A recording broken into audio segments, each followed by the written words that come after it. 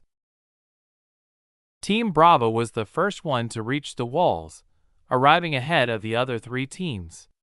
Without waiting for their companions, they started doing a short jog towards the wall.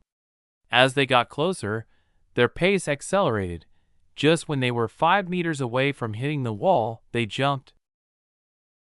With the assistance of the armors, they were thrown 15 meters into the air, just 2 meters short of scaling the wall. But just then, the armor's boosters sprang back to life, helping them get higher and scale the remaining 2 meters. At the same time, they started reducing their speed of falling after the gravity finally won against them just as they had scaled the wall and started falling down, to avoid making any noise which could possibly alert someone or trigger an analog sensor. After surmounting the wall with efficiency and silently, they continued moving discreetly through the darkness, eliminating any enemy they met on their way as quietly as possible with calculated precision, while Athena would immediately assume control over the dead soldiers' communication systems, maintaining the illusion of everything being normal. Similar tactics were used by other teams, who were slightly behind Team Bravo, who were on the lead due to their route being the least guarded one. This progress continued unobstructedly until the first team finally arrived at an obscure-looking building. On the outside, it projected an appearance of an abandoned building, seemingly imitating an undermaintained building.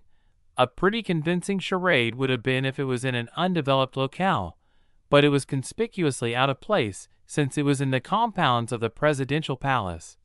The disheveled building inside a highly maintained palace acted as nothing other than a massive beam for anyone who was smart enough to think about it for a few moments. Arriving at the closed door, the team didn't hesitate for even a second before they raised their guns and pulled their triggers twice, sending bullets through the door. Subsequently, it was followed by the resonating of thuds as 10 soldiers who were behind the door, guarding the building's entrance, fell in unison, having started their journey to the next life just a few seconds ago. Unperturbed after killing the guards behind, Team Bravo's leader, Alan, just walked to the door and extended his hand to put it on the doorknob before he squeezed his hand as if he was squishing a sponge, causing the doorknob to cave in on itself together with the lock behind it, thus opening the bullet-hole door, which wasn't heavily guarded due to it being just an entrance door with more of them inside leading to their destination. "Let's wait for the other teams inside," Alan declared as he swung open the squeaking door and walked inside the building, followed by his team members, who immediately started to move the bodies of the dead soldiers to take their positions while they waited for their fellow soldiers to arrive so that they could coordinate their advancement toward the bunker, capturing the leadership to end the war once and for all. Chapter 228: Inside the Enemy's House. "Looks like you chose to take your time," Shamim, the only female team leader of the group, leading Team Charlie, which was the second to arrive, jokingly taunted the mission leader after he and his team were the last ones to arrive, thanks to them having too many people to shoot down and enemies to take out on their way compared to others. Andrew, upon hearing the taunt, just brushed it off while ignoring them as he passed by them and took the lead as he instructed. "Secure the door." Upon receiving the orders, the soldiers removed the equipment they had brought with them in their backpacks and started assembling it. When they were finally done assembling it, the equipment looked similar to what might seem like a door frame with an opening at its center. With the equipment now assembled, they placed it behind the broken closed door and powered it on. The moment they powered it on, the frame expanded and affixed itself onto all the 4 sides of the door frame, securing itself onto it to the point where unless it was not powered off, it wouldn't be budging even a centimeter from the place it had been secured at. Following the latching process, they saw something that they normally wouldn't have been able to see if their headgears weren't etched with runes. They saw the frames that were making the machine had started glowing, revealing some words, which they couldn't match anything they had seen or anything they knew of, were etched, glowing in white, before they sensed a subtle vibration which was followed by the appearance of an energy field which started covering the door and all the outside of the entire building, making sure that no sound could escape from the inside and be heard by anyone outside the building. Let's begin, Andrew declared, jolting the soldiers who had been surprised for the first time ever since they had gotten out of the pods a few months ago. However, with what they had witnessed today, they had a deep down feeling that what they had seen with their eyes wasn't just some high-level technology shit that simply appeared like a magic. Rather, this was truly a full-fledged magic. Andrew's words snapped their focus back to the mission. From the moment the building was covered with what they were told as an experimental energy shield, they knew that they had about half an hour at max before the energy on the frame ran out. So, within this window, they had to finish taking over the entire underground bunker, extract the leadership, and come out of it. "Move out," Andrew commanded. The moment those words came out of his mouth, the soldiers turned serious once again and started following along the corridor that was leading inside. At the start of the second phase of the mission, Athena asked her mother for help.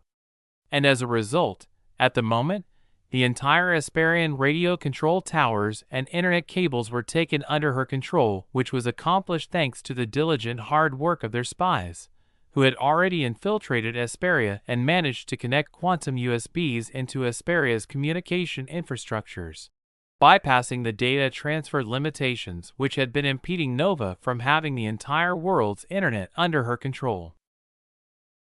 However, for the time being, these limitations had been released as long as it is inside Asparia, albeit for a short time till the energy on those USBs waned away, causing them to self-destruct if not retrieve, since they won't be capable of facilitating the quantum teleportation process to allow her to have an unlimited access after they had no energy left within them to even operate.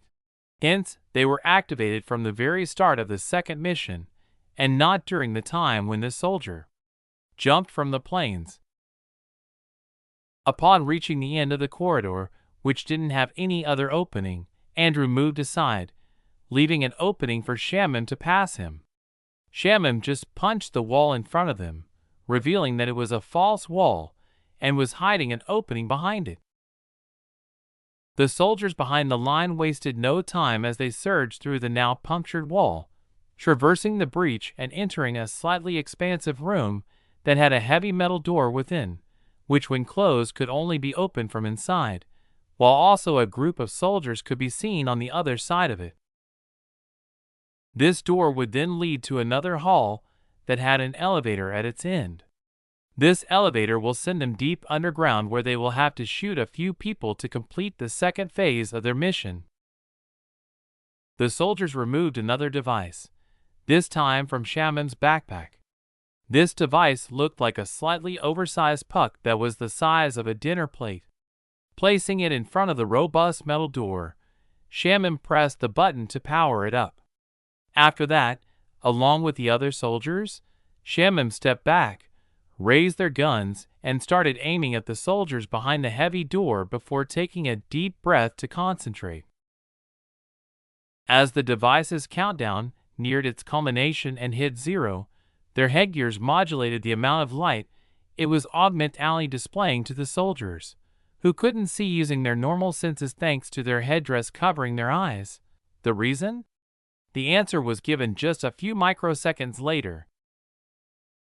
FWOOBOMMBRRRR was heard, or maybe that was what they imagined it sounded like, since the explosion that happened in front of them hadn't released any sound despite having carried an explosion that obliterated the entire heavy metal door into liquid metal. As to why no sound had been produced from the massive explosion, and only light was seen coming from it, the reason lay in what had happened in the scantiest fraction of a second, -0.000003 to be precise, before the puck-like bomb had denotation. A shield materialized from within the device, delicately and perfectly calibrated to allow for it to be able to pass through the openings between the door and the walls that were holding it, completely encapsulating the door moments before the explosion followed, which was now contained within it.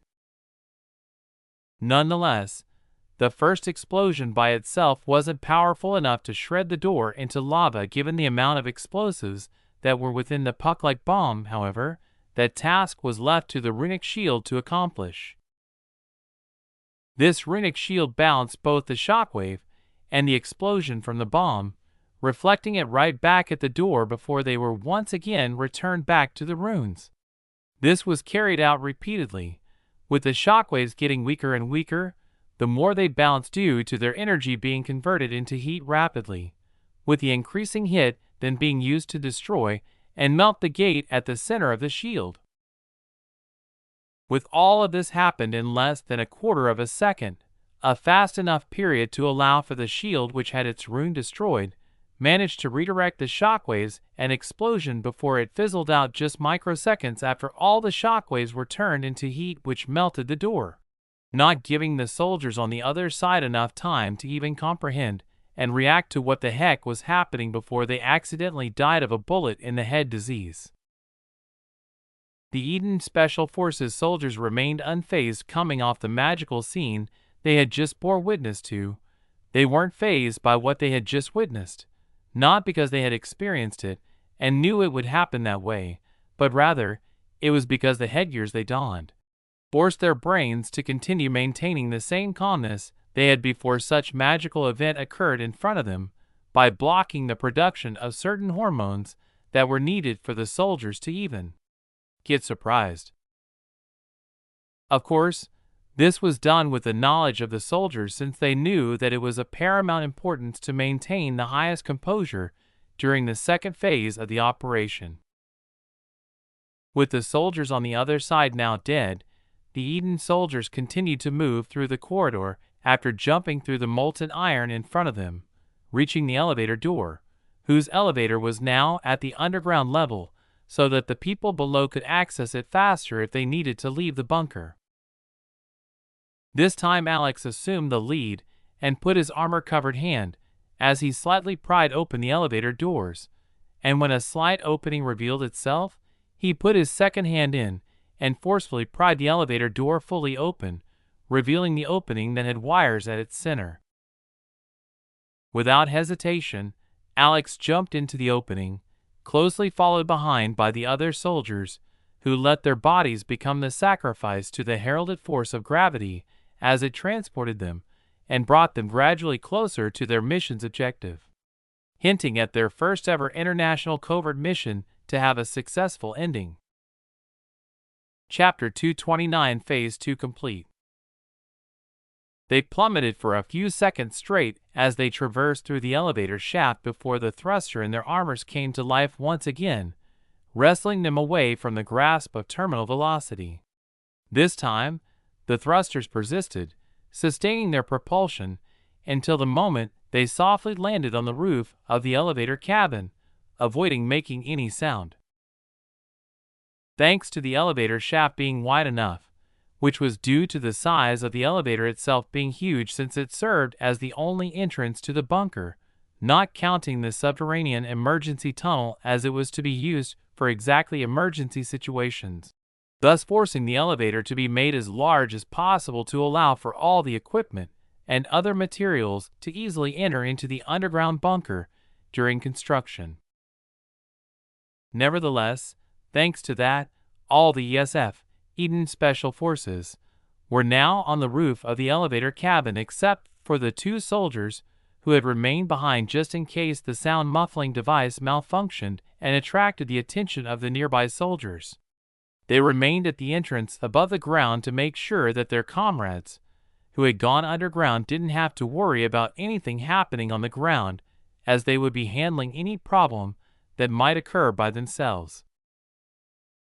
After they reached above the elevator cabin, the soldiers didn't linger for long as one of them opened the access hatch on top of the elevator, causing a squeak to be let out from the metallic sheet of the elevator, attracting the attention of the soldiers who stood on the other side of the elevator cabin door, prompting them to turn around and take a look at what might have caused that sound. After not hearing the squeak again, the soldiers returned back to their patrol, since the security footage in front of them also didn't show anything different from how it previously was. With the hatch now open, 5 gun tips peeking from the hatch, if looked from the POV of inside the elevator cabin. This was followed by a synchronous recoil of the guns together with nearly silent gunshots were heard, followed by the fall of the 5 soldiers on either side of the elevator's door.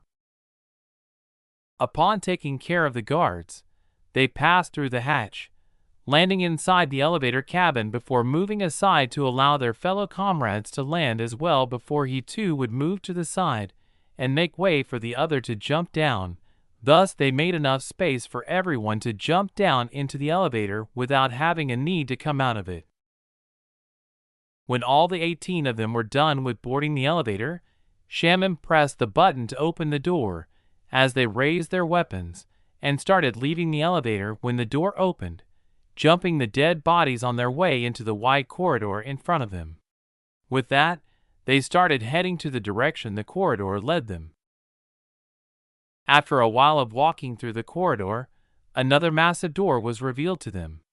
This was the last block that held them away from accomplishing the second phase of their mission. The moment they reached closer to the massive door, they could see another group of soldiers standing on the other side of the door. They unveiled their equipment from their bags, as usual, which consisted of the same puck-shaped device from not long ago. However, this time there was a twist.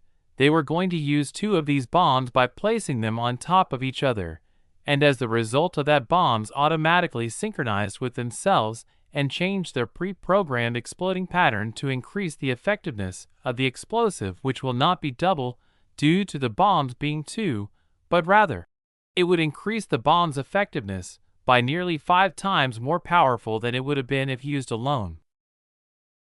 In the following few seconds, the same scenario from before repeated itself in front of them, with the bombs exploding and melting the door without even a single sound being heard, which was immediately followed by the soldiers shooting down the guards on the other side of the door, who this time too couldn't comprehend what they had witnessed fast enough before they started a new journey on the other side. With that done, all of the ESFs released a sigh of relief, knowing very well that this was the last group of soldiers they had to shoot down, with the dead soldiers including a mix of Asparian Special Force soldiers along with the mercenaries working for the Morgans. This signified the resolution of a deadly chapter, the second one in their story, executed with meticulous precision. Currently, our entire Air Force is considered destroyed, and much of our vital infrastructure lies in ruins. This includes our weapon storages. I can't even fathom how the heck they managed to pinpoint where most of them are. But in any case, we can no longer sustain this war, the general declared solemnly. The moment their Air Force had been taken out, he knew that it had marked a turning point in spelling their defeat in this war. This was also the very reason why they tried to gain air supremacy over Eden's airspace. However, he could tell that the things at the current moment were much more dire than that. After going through the reports they had been receiving for the past 20 minutes straight, these reports stated the carnage that was being carried out in their country by the Eden's Air Force. Yet, he knew that these accounts might not be all that had happened, since some damage might take more time to access. Tell your sponsors that we are in dire need of more help, else this will end with the victory of our adversaries by the end of the weekend, Emmanuel said after he turned to the Morgan spokesperson, who was sent here to be with them in the bunker from the moment the war started in order to act as the communication link between the people in the room and the Morgan family. Still, he was skeptical about them sending more help to them. Though I doubt that they will be inclined to invest in us anymore since even their first objective didn't succeed. But it is not my problem or fault since they are the ones who had planned the entire war plan from the very start. I should still make sure that I will receive my payment, Emmanuel thought to himself as he scanned through the conference room that was filled with intelligent-looking foreigners and a handful of people who held influential positions in the Asparian government. The foreigners constituted the first batch of mercenaries who had arrived earlier and had started formulating strategies for how the war should take place. They were given complete planning freedom from the Morgans, who said they would be backing Asperia in the war only, and only on the condition that they agreed their selected people to be the ones who planned for the war. I will try to do so and relay your request, the spokesperson said as he fished his phone from his pocket and dialed a number starting the call despite being underground, since this location had a pseudo-signal tower, allowing for normal communications to take place as if they were on the ground. As the phone started ringing, he rose from his seat and started walking to the door to ensure a private communication, not wanting other people to listen to the call. Good night, sir, he greeted the moment the phone call was answered by the one on the other side. Simultaneously, he turned the doorknob and opened the door. Go on, urged the voice from the other end. However, the spokesperson couldn't even be bothered on hearing it, as the moment he opened the door, he felt as if his heart was about to leap out of his chest because of what he saw on the other side of the door. Soon after, it was followed by him vomiting everything he had ate on his last meal, since he was punched on his stomach with just enough force to not break any organs within his abdomen, but powerful enough to cause him feel as much pain as possible, resulting in him dropping the phone, as tears of pain were trailing from the corner of his eyes, while his lips parted, letting out a painful groan, which didn't seem to have any strength backing it. The response of the people behind him and inside the room was not a calm one either. After the man fell on his knees from the immense pain, he was pushed aside by a group of heavily armed men in futuristic-looking gears, who entered the room and had raised their guns aiming at all of them present in the room before saying, "Move an inch and you eat a bullet." Alas, there is always someone who thinks that they can push the boundaries and not face any consequences. In a fit of panic, one of the people present in the room, who was a minister of Asperia, tried to find refuge by hiding under the table. The soldiers kept their word, and one of them pulled the trigger, the bullet going right through the minister's head. A fleeting expression of surprise crossed the man's face before his consciousness faded. This was the last function his brain could do in that fraction of a second before his head was punctured. His body crumpled onto the table surface, with a mixture of blood and brain matter pooling above the table surface, a macabre testament to the abruptness of his demise. The opening in his head went from one side to the other, and was wide enough to even fit a pencil within. Chapter 230 WTF. Returning to the Navy fleet face-off, or should it more aptly be called a ruthless massacre by Edenian submarines? The soldiers aboard the speedboat were rapidly closing in on an optimal water depth, where they could land with their equipment before they proceeded to get to the land and commence their fight. The missile defense guns that had been focusing on taking out the missiles a few moments ago had now turned their attention to the horde of high-speed boats that were just a few kilometers away from reaching the shore. Guided by the onboard control computer, the electricity being sent to those guns was increasing the amount of electricity that was being sent into the guns' electromagnetic barrels. This resulted in a quick doubling of the effective range of the guns, enough that the first barrage of bullets sent in their direction shredded not just the boats, but also turned some of the soldiers on board it into unrecognizable masses of flesh. Nevertheless, most of the bullets were targeted onto their boats, resulting in those who were boarding them being immediately sent into the water. To survive, they were forced to abandon their equipments and swim the arduous kilometer-long stretch to reach the safe shore. The only thing that drove them to do this was the motivation of life versus death. Amidst the chaos, not a single soldier, barring the few who had not survived the rain of bullets and were unfortunate enough to be turned into meat paste, had even a flicker of thought of continuing their mission.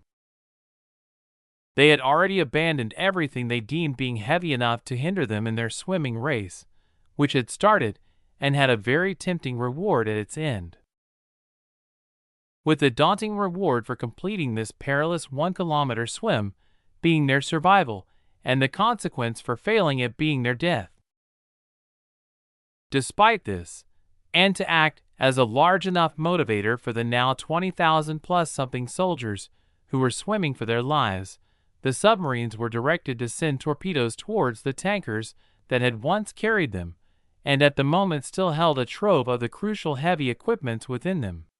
These tankers needed to be docked to be able to unload their cargo and start using them, yet their current imperative was to back away and run as farther away from the war, thanks to being scared to shit after what they had witnessed. And then? BOOM. The mid-sized tankers each were instantaneously cleared into two, thanks to the torpedoes' first round of detonation, and before even the cavitation, underwater explosions, where rapidly collapsing bubbles generate shockwaves that are destructive to nearby structures, could even happen due to the amount of explosive strength the torpedoes carried within them, and the moment the cavitation occurred, the now two divided pieces of each mid-sized tankers were flung into air, including whatever that was inside them also being scattered like confetti. As for the soldiers who were now swimming in the water, they experienced an unexpected surge of momentum as the shockwave from the explosion acted as a booster due to the distance they were in. By the time the shockwave reached them, it had already been weakened enough to just act as a speed-up button, helping the still swimming soldiers to cover a few meters ahead of them with ease before they were once again forced to start swimming by themselves. This same scenario was happening across all the bases where Esperia had dispatched their soldiers to try and infiltrate before they could start attacking the neighboring cities. Hence, even the slight bit of mercy that could be shown to them now required someone as cold as Athena to decide to do it. Meanwhile, as the soldiers were swimming with no professionality or discipline among them, looking similar to a school of fishes, a helicopter could be seen stealthy hovering above every Esperian fleet, documenting and recording everything that was unfolding. After more than half an hour, the competition finally came to a conclusion, leaving the soldiers completely exhausted as they were panting on the well-lit shores of Eden. Their respite didn't live for long as they could hear warnings coming from behind them. When they turned to the direction from which the warning sounds were coming from, they saw massive convoys coming to them with vehicles that were completely filled with soldiers. After noticing the convoy, some of the Esperian soldiers tried to run away, only to quickly realize how futile their actions were. Within a moment, they were turned into porcupines, followed by a stern warning. Esperian soldiers on our shores, due to our states being at war against each other, you are now our prisoners of war. You will be treated in accordance with those rules. As for anyone who might attempt to escape, they will be shot and killed. Upon hearing this announcement, a sense of relief washed over some of the panic-stricken soldiers as they simply laid themselves down on the sand since they were tired and their bodies had already reached the limit of producing specific hormones. Disarmed and disheartened, they had abandoned their weapons and other equipments in the ocean when they started swimming, an act that proved to be a smart idea compared to some of the stubborn ones who had tried swimming together with their equipments and could already be seen floating on the water, lifelessly. They had enough water in their bodies that they felt satisfied enough with living and chose death, with a satisfied expression on their face, or so they thought. Meanwhile, others cried, as they knew that it would take them a considerably long time before they returned and reunited to see their families, which they needed a lot at the moment after being heavily traumatized by the unfolding events. The Edenian soldiers started distributing black-looking zip ties to all the captive soldiers, to put it by themselves, which they did so willingly. While a few of them tried to show defiance, they were promptly dealt with, and could be seen crying while laying in a fetal position with their faces and many other body parts looking swollen. They knew that this night was going to be a long and trying ordeal. The following morning, at 10 a.m., a press conference that had been announced just 5 hours ago commenced.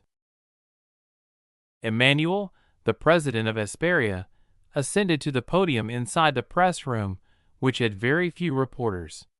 The country was in a literal state of war with its only neighboring nation.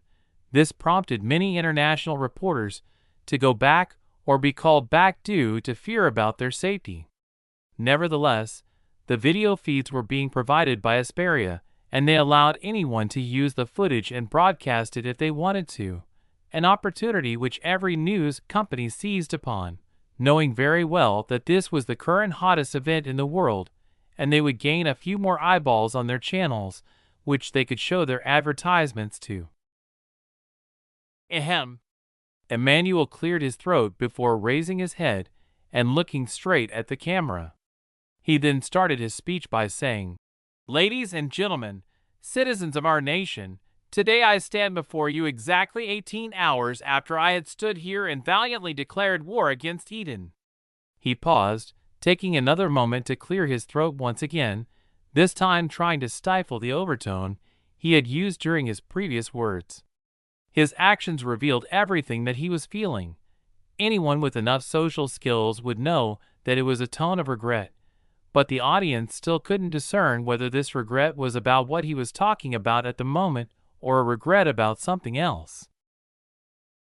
Nevertheless, they still maintained their focus on his speech as he finally continued, trying to finish his first paragraph of the many he had to speak today.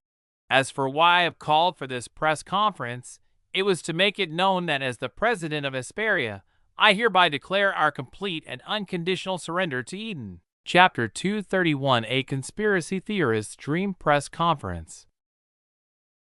Crash! The sound of glass shattering after falling reverberated through the living room of a normal-looking house. However, even after that, the person who had dropped the glass didn't even try to pick up broken fragments or even register what had happened. His entire focus remained affixed on trying to comprehend whether what he had heard moments ago was true or he had just misheard it due to being preoccupied. Nevertheless, he wasn't the only one who couldn't believe what they had heard just now. Practically everyone watching the press conference found themselves dumbfounded by what they had heard.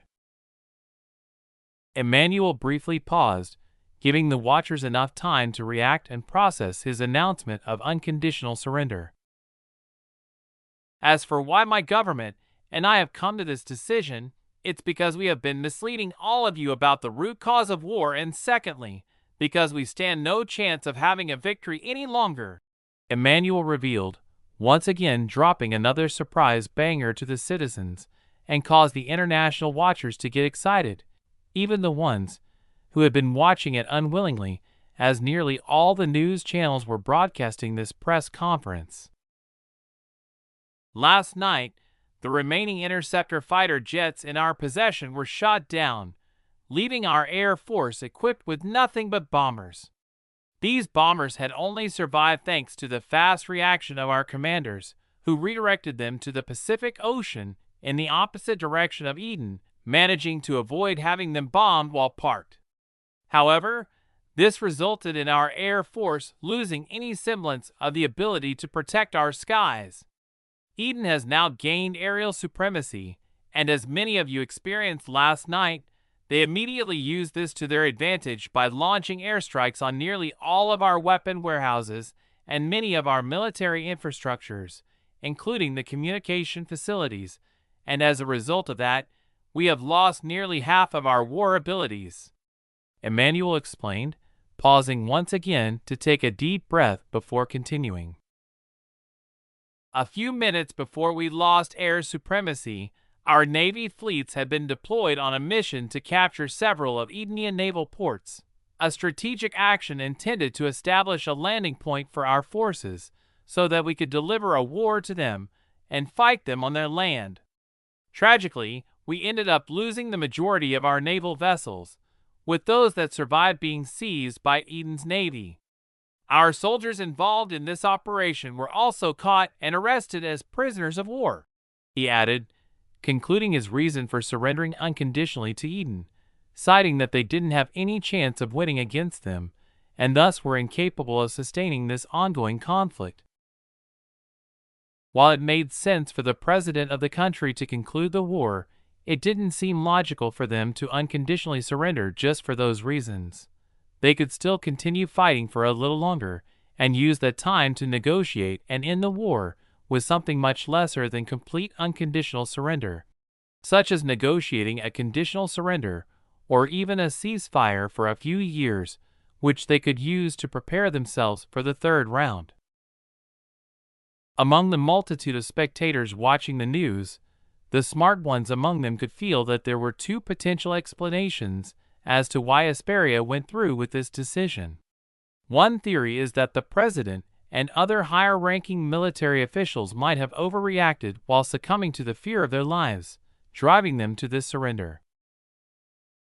Alternatively, the other reason might be more ominous, a reason powerful enough to make them opt for an unconditional surrender, a choice that was considered as the most undesirable among the many other available options. They soon received their answer as the subsequent statement from Emmanuel provided clarity and addressed this very concern.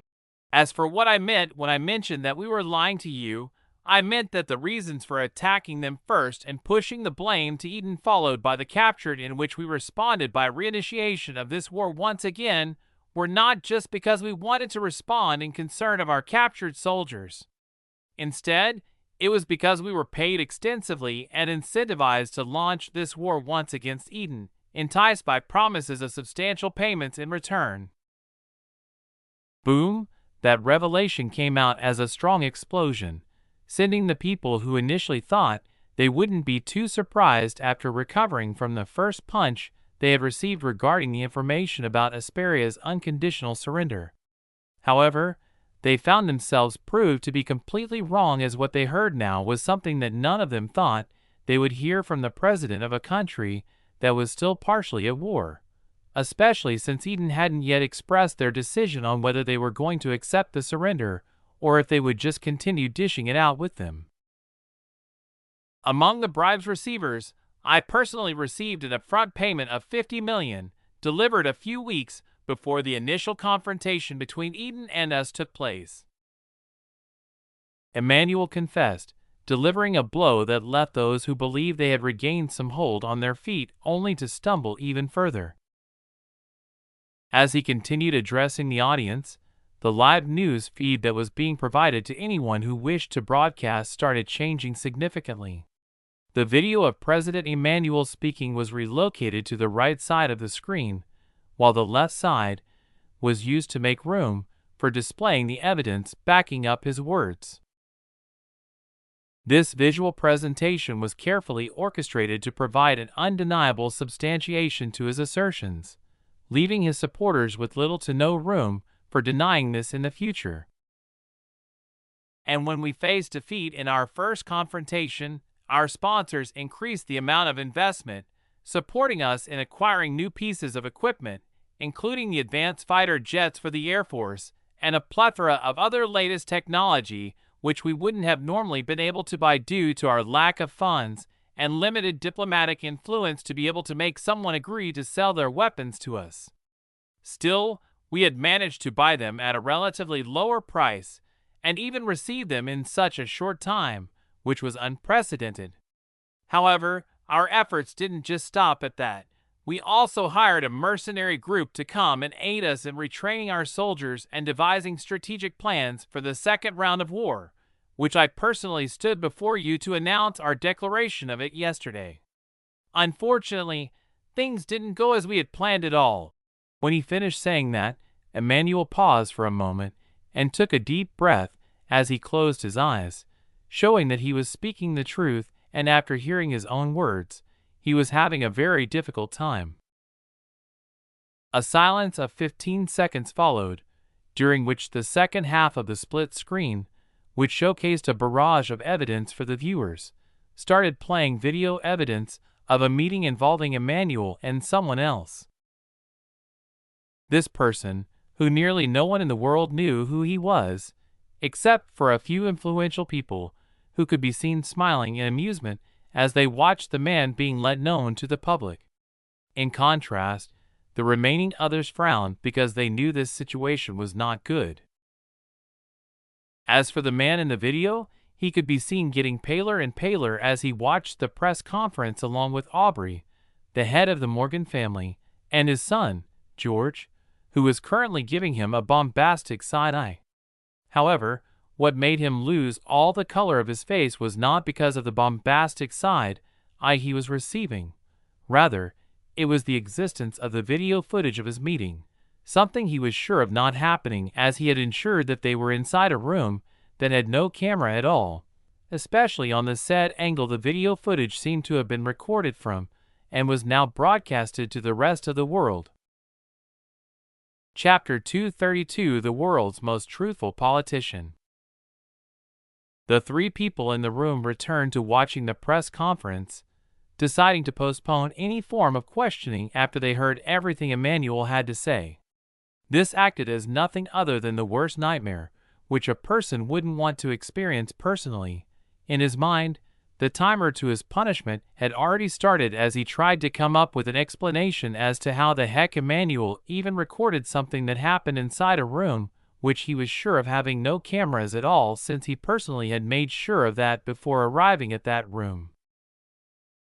Shit, look like Kasim is going to make a return after all, he thought to himself as he remembered the side eye he had received from George, who had been the mastermind behind taking Asparion's side in order to make the Rothschilds, who were now humiliating them to the whole world, face another loss shortly after he had made them suffer the first one.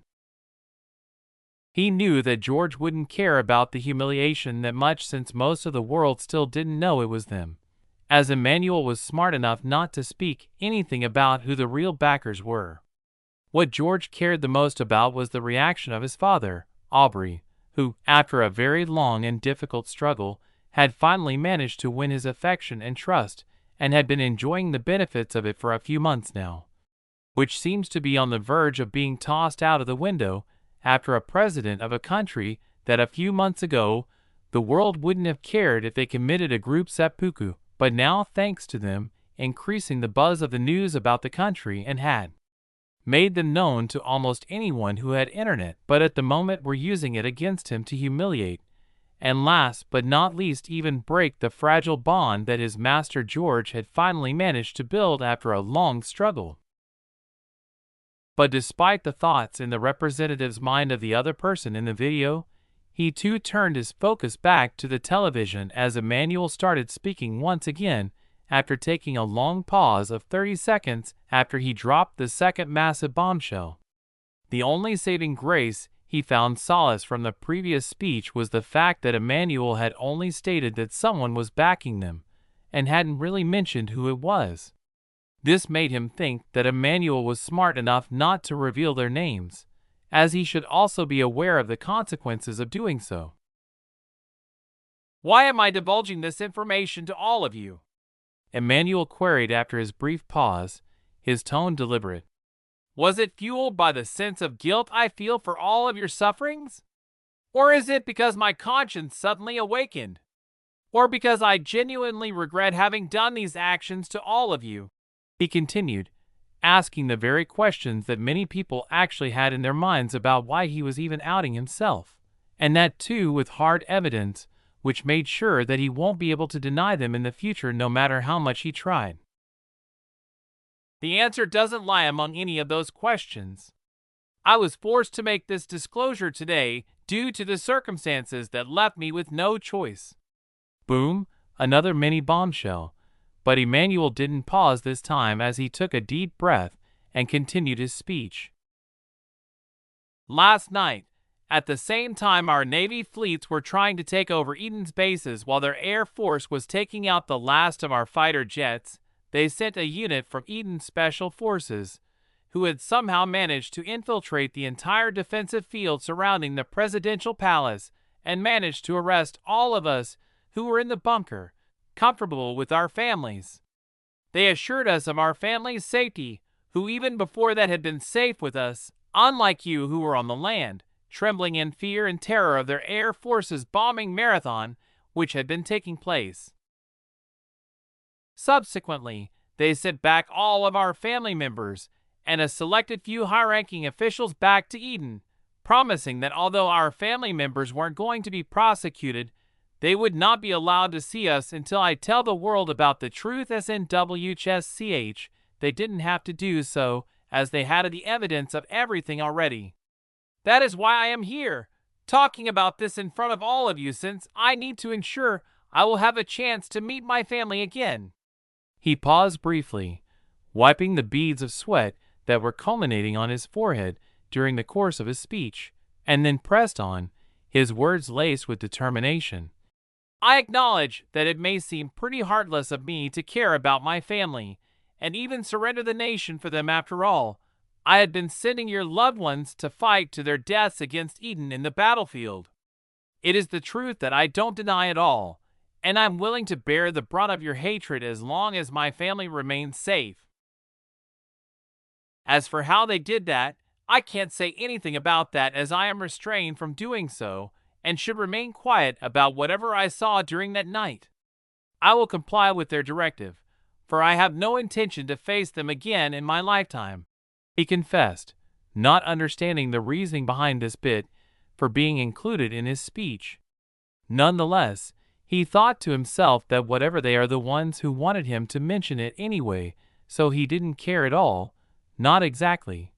Rather, he chose not to defy a single command from the instruction he was given by that woman, who even thinking about her made his consciousness shake.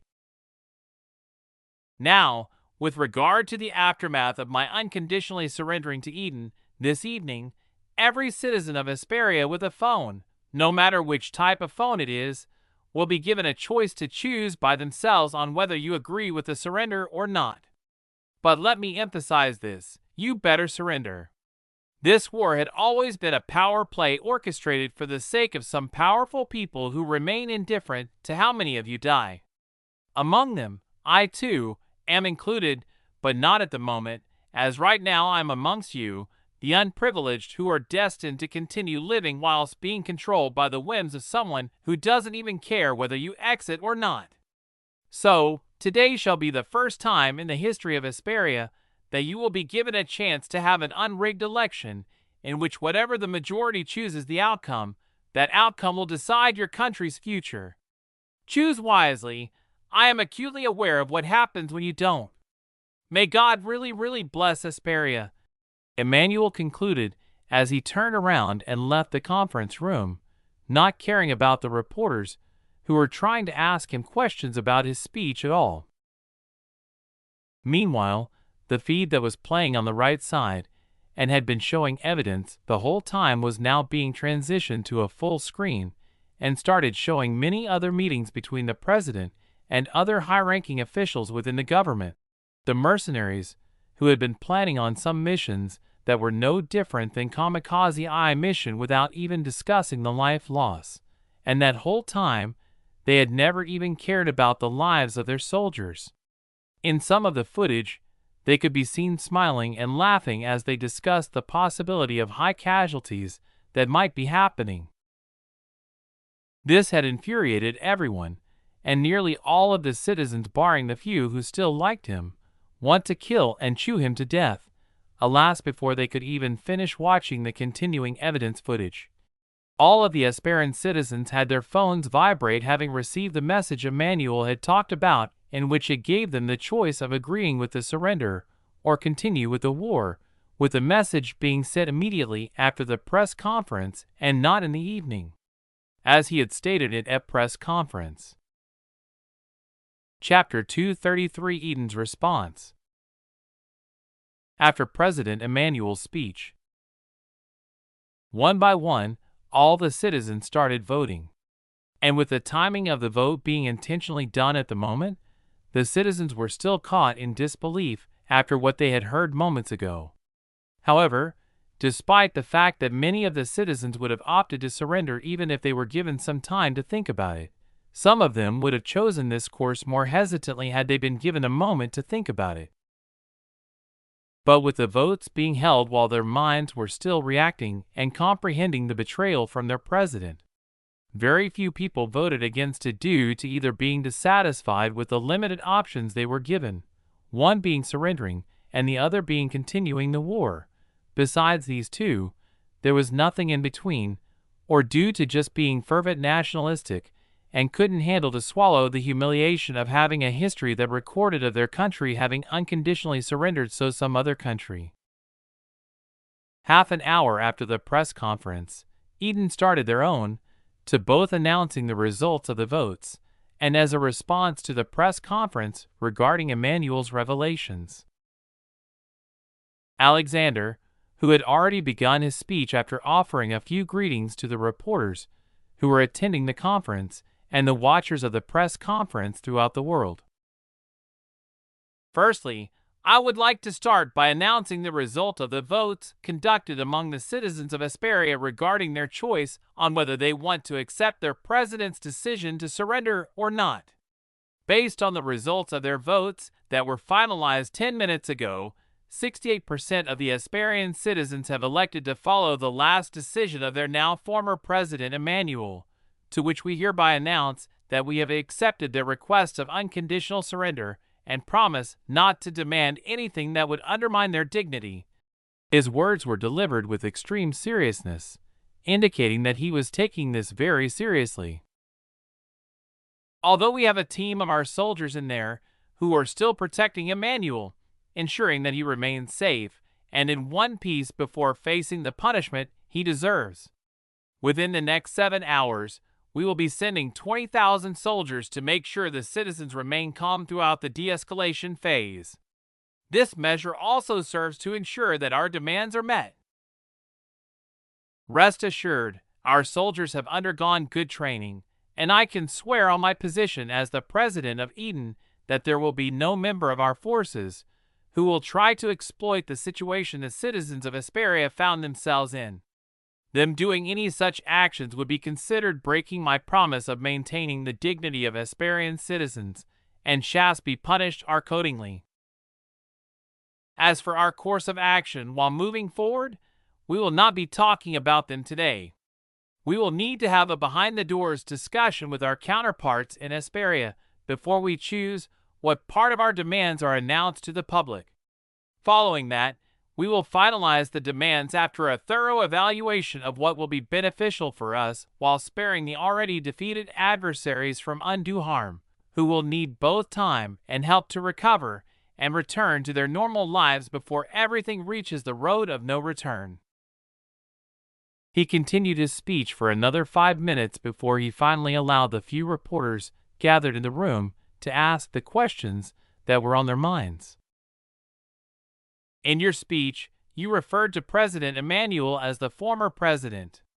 Does this imply that you have forcefully removed him from his position, or he has chosen to resign from it? Posed a reporter from one of the country's prominent news channels. Alexander attentively listened to the question, nodding amidst it before slightly adjusting his glasses, and started providing an answer to it. Indeed, we have removed him from his presidential position. This decision was taken due to the worry that the citizens of Hesperia would choose not to comply with our demands under the reasoning that we strong-armed their president's actions as undue coercion and their agreement without giving him any chance to reason as to why we shouldn't have done something else. To preempt such misgivings, we removed him and left his position vacant. We have come up with an assembly of negotiators from their side whom the citizens can trust to do their best to safeguard the interests of their citizens as much as possible as they return their focus to recovering to their previous condition or maybe even becoming better than before. As for who will take the president's place following the negotiation, that will be up to the negotiators on whether they want to hold an election immediately or choose a temporary president who will be helping the country during these tumultuous periods of their nation before they can conduct an election. But the only thing I can assure the citizens of Hesperia is that the government will continue being a democratic government, which we hope to cultivate better diplomatic relations with, compared to their previous government, which led to their present circumstances. Upon finishing answering the question, Alexander pointed for another reporter to ask their question. Are there any conditions that are already set in stone and must be fulfilled even if the country's citizens vehemently try to oppose it? Inquired the reporter. Indeed, there is one such condition that remains steadfast: demilitarization and handing over the security of their country to the very same organization we entrusted our country's security with. The organization has already proven itself by winning us the war. But this doesn't entail that their military would be disbanded with their soldiers being rendered unemployed. Instead, the process will be done in the same way it had happened to us, by assimilating Asperia's entire military power, Alexander answered, pausing briefly before he added further detail to his answer, saying, Asperia's agreement with the organization will be similar to ours, where the government is only responsible for providing the upgraded salary to their soldier and a nominal few percent of taxes, while the same organization handles everything else. This model has proved quite beneficial to us, he stated with complete seriousness and confidence, making some people question themselves if they were either not understanding something and had overlooked some catch in this, or because they were skeptical about questioning themselves on what might be the catch for the pseudo-PMC who were now undertaking the substantial financial responsibilities for the military and everything else without trying to gain any benefits that they could think about. Could you shed some light on the investigation into the influential group that initiated the war through bribery and what they had intended to gain from the conflict between the two countries? Inquired another reporter. At present, we cannot say it, as we need to be 100% sure that they truly are the ones and ensure that we are not just randomly pointing fingers at someone who may later be found not to be the one. So, we won't rush to assign blame without any substantial evidence backing our claims. But it will take some time. Nevertheless, you can be rest assured that we will reveal the truth once we have gathered irrefutable proof, Alexander responded. After that, several more questions were asked before he bid the reporters farewell under the pretext of coordinating troops to Asperia to ensure the local military over there doesn't do something stupid. Chapter 234, Realizing the Existence of a New Enemy. TWA, TWA, TWA.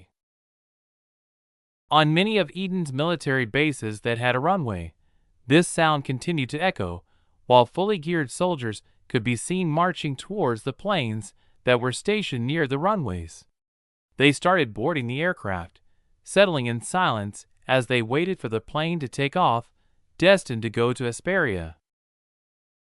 Their objective during this mission was to monitor the local military and maintain vigilance before the start of their assimilation process, which was anticipated to begin after a few days or weeks.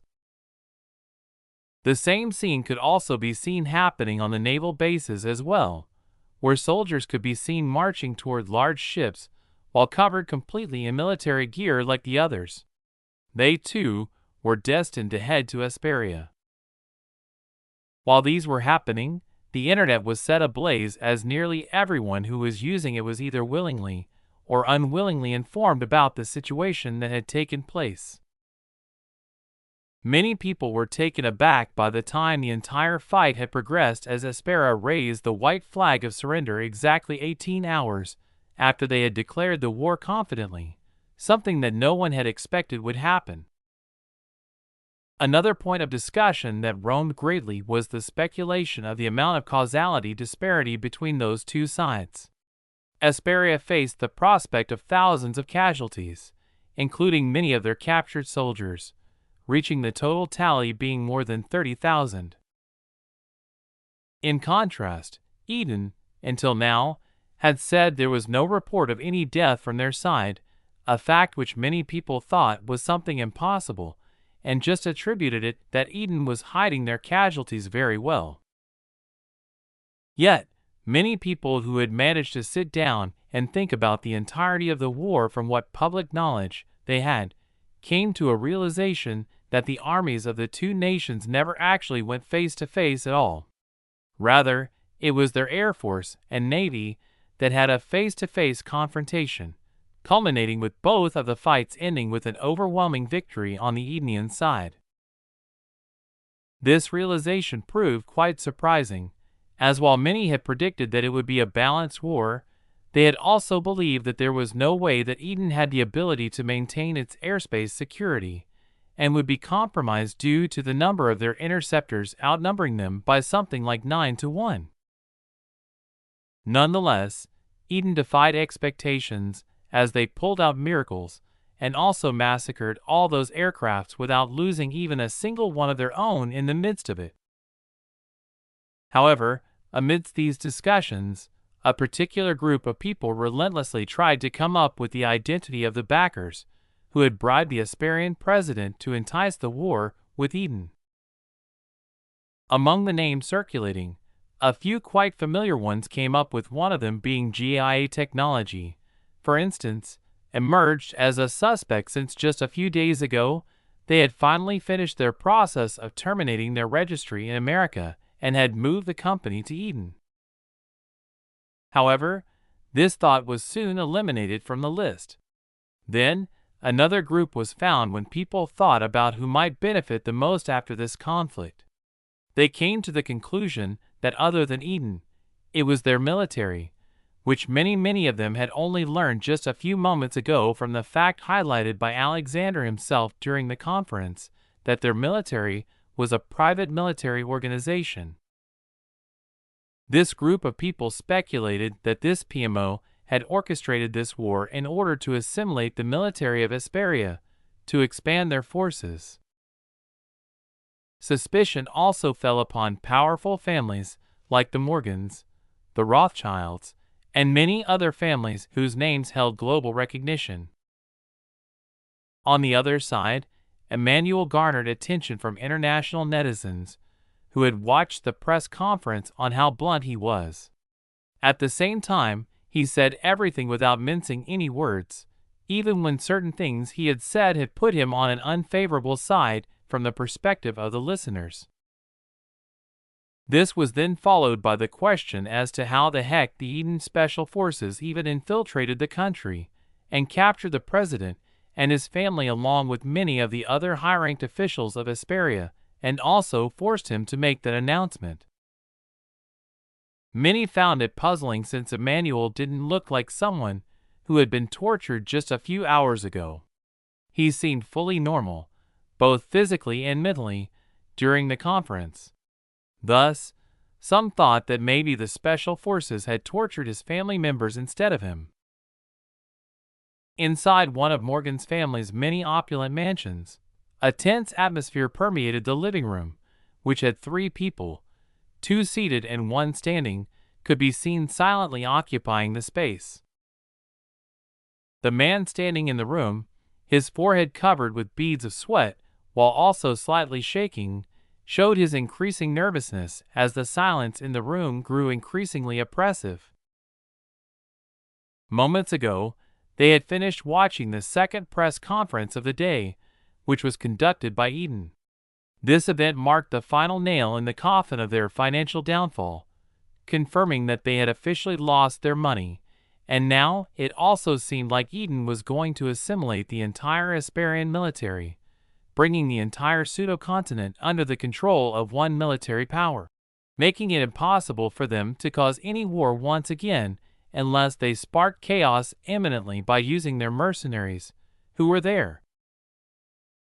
Yet, this strategy would be almost futile since their mercenaries could be killed in a short time due to the imminent influx of Edenian soldiers who will come to Asperia, as President Alexander had announced during the press conference. It's not the Rothschilds' way of doing things. Aubrey was the first to speak, breaking prolonged silence in the room as he mused aloud. He had spent all this time recollecting the entire sequence of events, which started right from them choosing to cause economic collapse, followed by the revelation of the Rothschilds' inclusion due to Rena's visit to Eden, which promptly forced them to double down and increase their investment and inadvertently instigate the fight even further. During the sequences, Aubrey tried to think of different scenarios including within them the chances that they could have gotten wrong intel, and even tried to find out what they might be based on their current situation.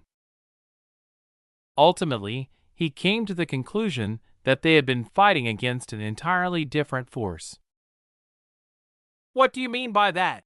queried George, Aubrey's son, his brows knitted in confusion as to what his father meant by this statement of his. "This isn't the Rothschilds' modus operandi. Throughout our centuries-long fight, they have never brought our fight to the public eye. They knew that the moment they publicized our conflicts would only lead to a reciprocal exposure, which in return would only start degrading our influence after people start to know about us.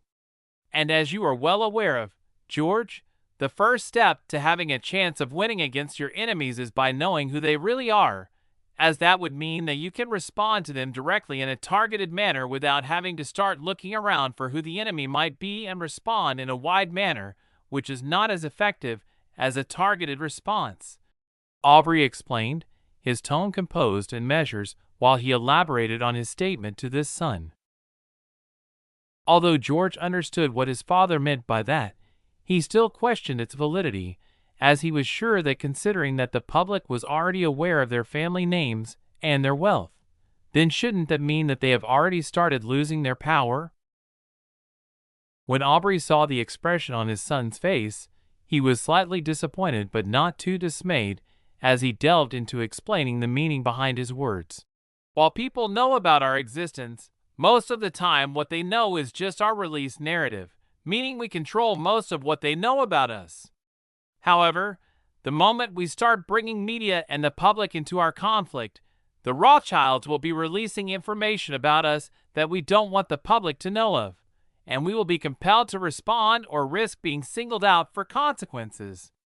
And this back-and-forth revelation would jeopardize the control we have previously had on the public perception of us. The more our fight persists, which I don't think will ever end, the more people would know about us, completing their blind spots regarding us piece by piece until they will finally have a complete picture of us before they could use that to start to dismantle us piece by piece," Aubrey elucidated, his words revealing the intricacies of his initial words. "Uh-huh," George exclaimed as realization finally dawned upon him, understanding what his father meant by his previous words. Following his reaction, he turned to the only man in the room, who was standing, and was trying to make his presence look as small as possible in the hope that the other two in the room would forget about him completely. George then said, addressing him directly, "So how should we deal with you, who had brought the piece of intel that has now potentially attracted a new enemy to us?" he asked in a chilly voice, causing shivers to run down the spine of the representative. The representative now had goosebumps all over his body, since he knew that all of these escalations were a result of him bringing back the intel of Rena visiting Hesperia, which had tilted their plans and forced them into thinking that they were fighting against the Rothschilds, leading them to face such substantial losses, and other than that also gain a new enemy all because of him. It was at this moment that he knew he. Chapter 235, starting from the beginning. "Please, sir, give me some time. I will find out who it is, and how we can force them to repay the losses they have inflicted on us twofold," the representative pleaded, his tone willed with desperation, as he got to his knees before them. He knew that his failure to convince them would have dire consequences, and would become Kasim 2.0, something he was determined to avoid after being aware of Kasim's fate.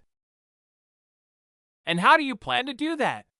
George's face held an amused smile as he asked, trying to hide his annoyance for having faced defeat against someone new just because their plans were accidentally hinged on anticipating the response from the Rothschilds, and due to their enemy not really being the Rothschilds, their miscalculations during the planning had cost them dearly, exposing their lack of effectiveness after finding the enemy's better foundation in Hesperia when compared to theirs.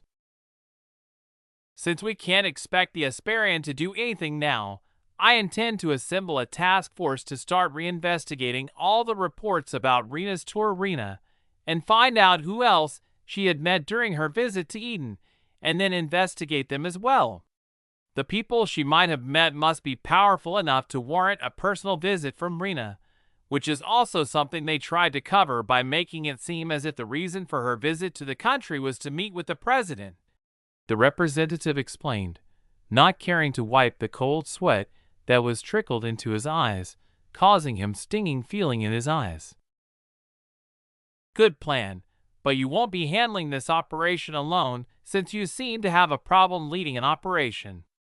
You will collaborate with Kasim, who has proven his competence over the past month after doing the task handed to him. Working together should help you finish the investigation faster, George instructed, causing the representative to let out a bitter smile, but he still hid it, knowing that the moment George saw his resentment, he won't even be given another chance to make himself get out of this after causing such loss. Yes, sir, the representative replied, hiding the profanities he was mentally spewing with a smile on his face. Good, then you can go, George said, dismissing him with a casual wave, signaling him to leave them alone. The representative wasted no time and immediately complied by leaving the room as fast as possible, not wanting to spend even a minute more inside that room. After the representative had rushed out, George turned to his father and inquired, Father, who do you think is the one behind all this? Trying to see if his father had his suspicions as to who it might be. At this juncture, there are none. However, it's unlikely that they hail from a prominent family like ours either, because now that I think about it, our counteraction with a bit of investment seems to have triggered someone's primary stronghold, which they had already prepared defenses for. We should start by considering those individuals who have substantial power within Eden but limited presence elsewhere, Aubrey said, hinting at the existence of some entities who only had a considerable amount of power only in Eden and nowhere else, meaning they were a juggernaut only in that specific country and lacked having any significant influence in other places like them. While most of the world was buzzing with discussion about it, Moscow and many countries from similar time zones were relatively quieter than the rest, since it was a night for them. Inside one of the heavily guarded neighborhoods famed for its safety, a place where numerous influential people had their residences, a beautiful woman donned in tight-fitting long trousers and a blouse, topped with a leather coat that was trying to partially conceal her perfectly contoured, natural breasts that were firmly grasped by her bra, securing them firmly. She walked with poise, making her way through one of the streets in the neighborhood. Her composed stride continued until she reached a beautiful villa. She paused for a moment to gather herself before she started advancing towards it until she reached the door and rang the doorbell, and patiently waited for the door to open. After a few seconds, the villa's door swung open, revealing a man in his 20s whose eyes immediately widened in surprise as he took in the sight of the stunning woman who stood at his doorstep. A few seconds later, he realized what he was doing and recovered his composure while asking, "What can I help you with?" "Someone wants you to answer for something that you've done to him before," the woman responded with a captivating voice, making him almost entranced without understanding what she was telling him. He needed a moment to grasp what she meant by her words entirely. Swiftly, he withdrew his right hand that was behind the door and pointed it at her, or rather, he tried to do so.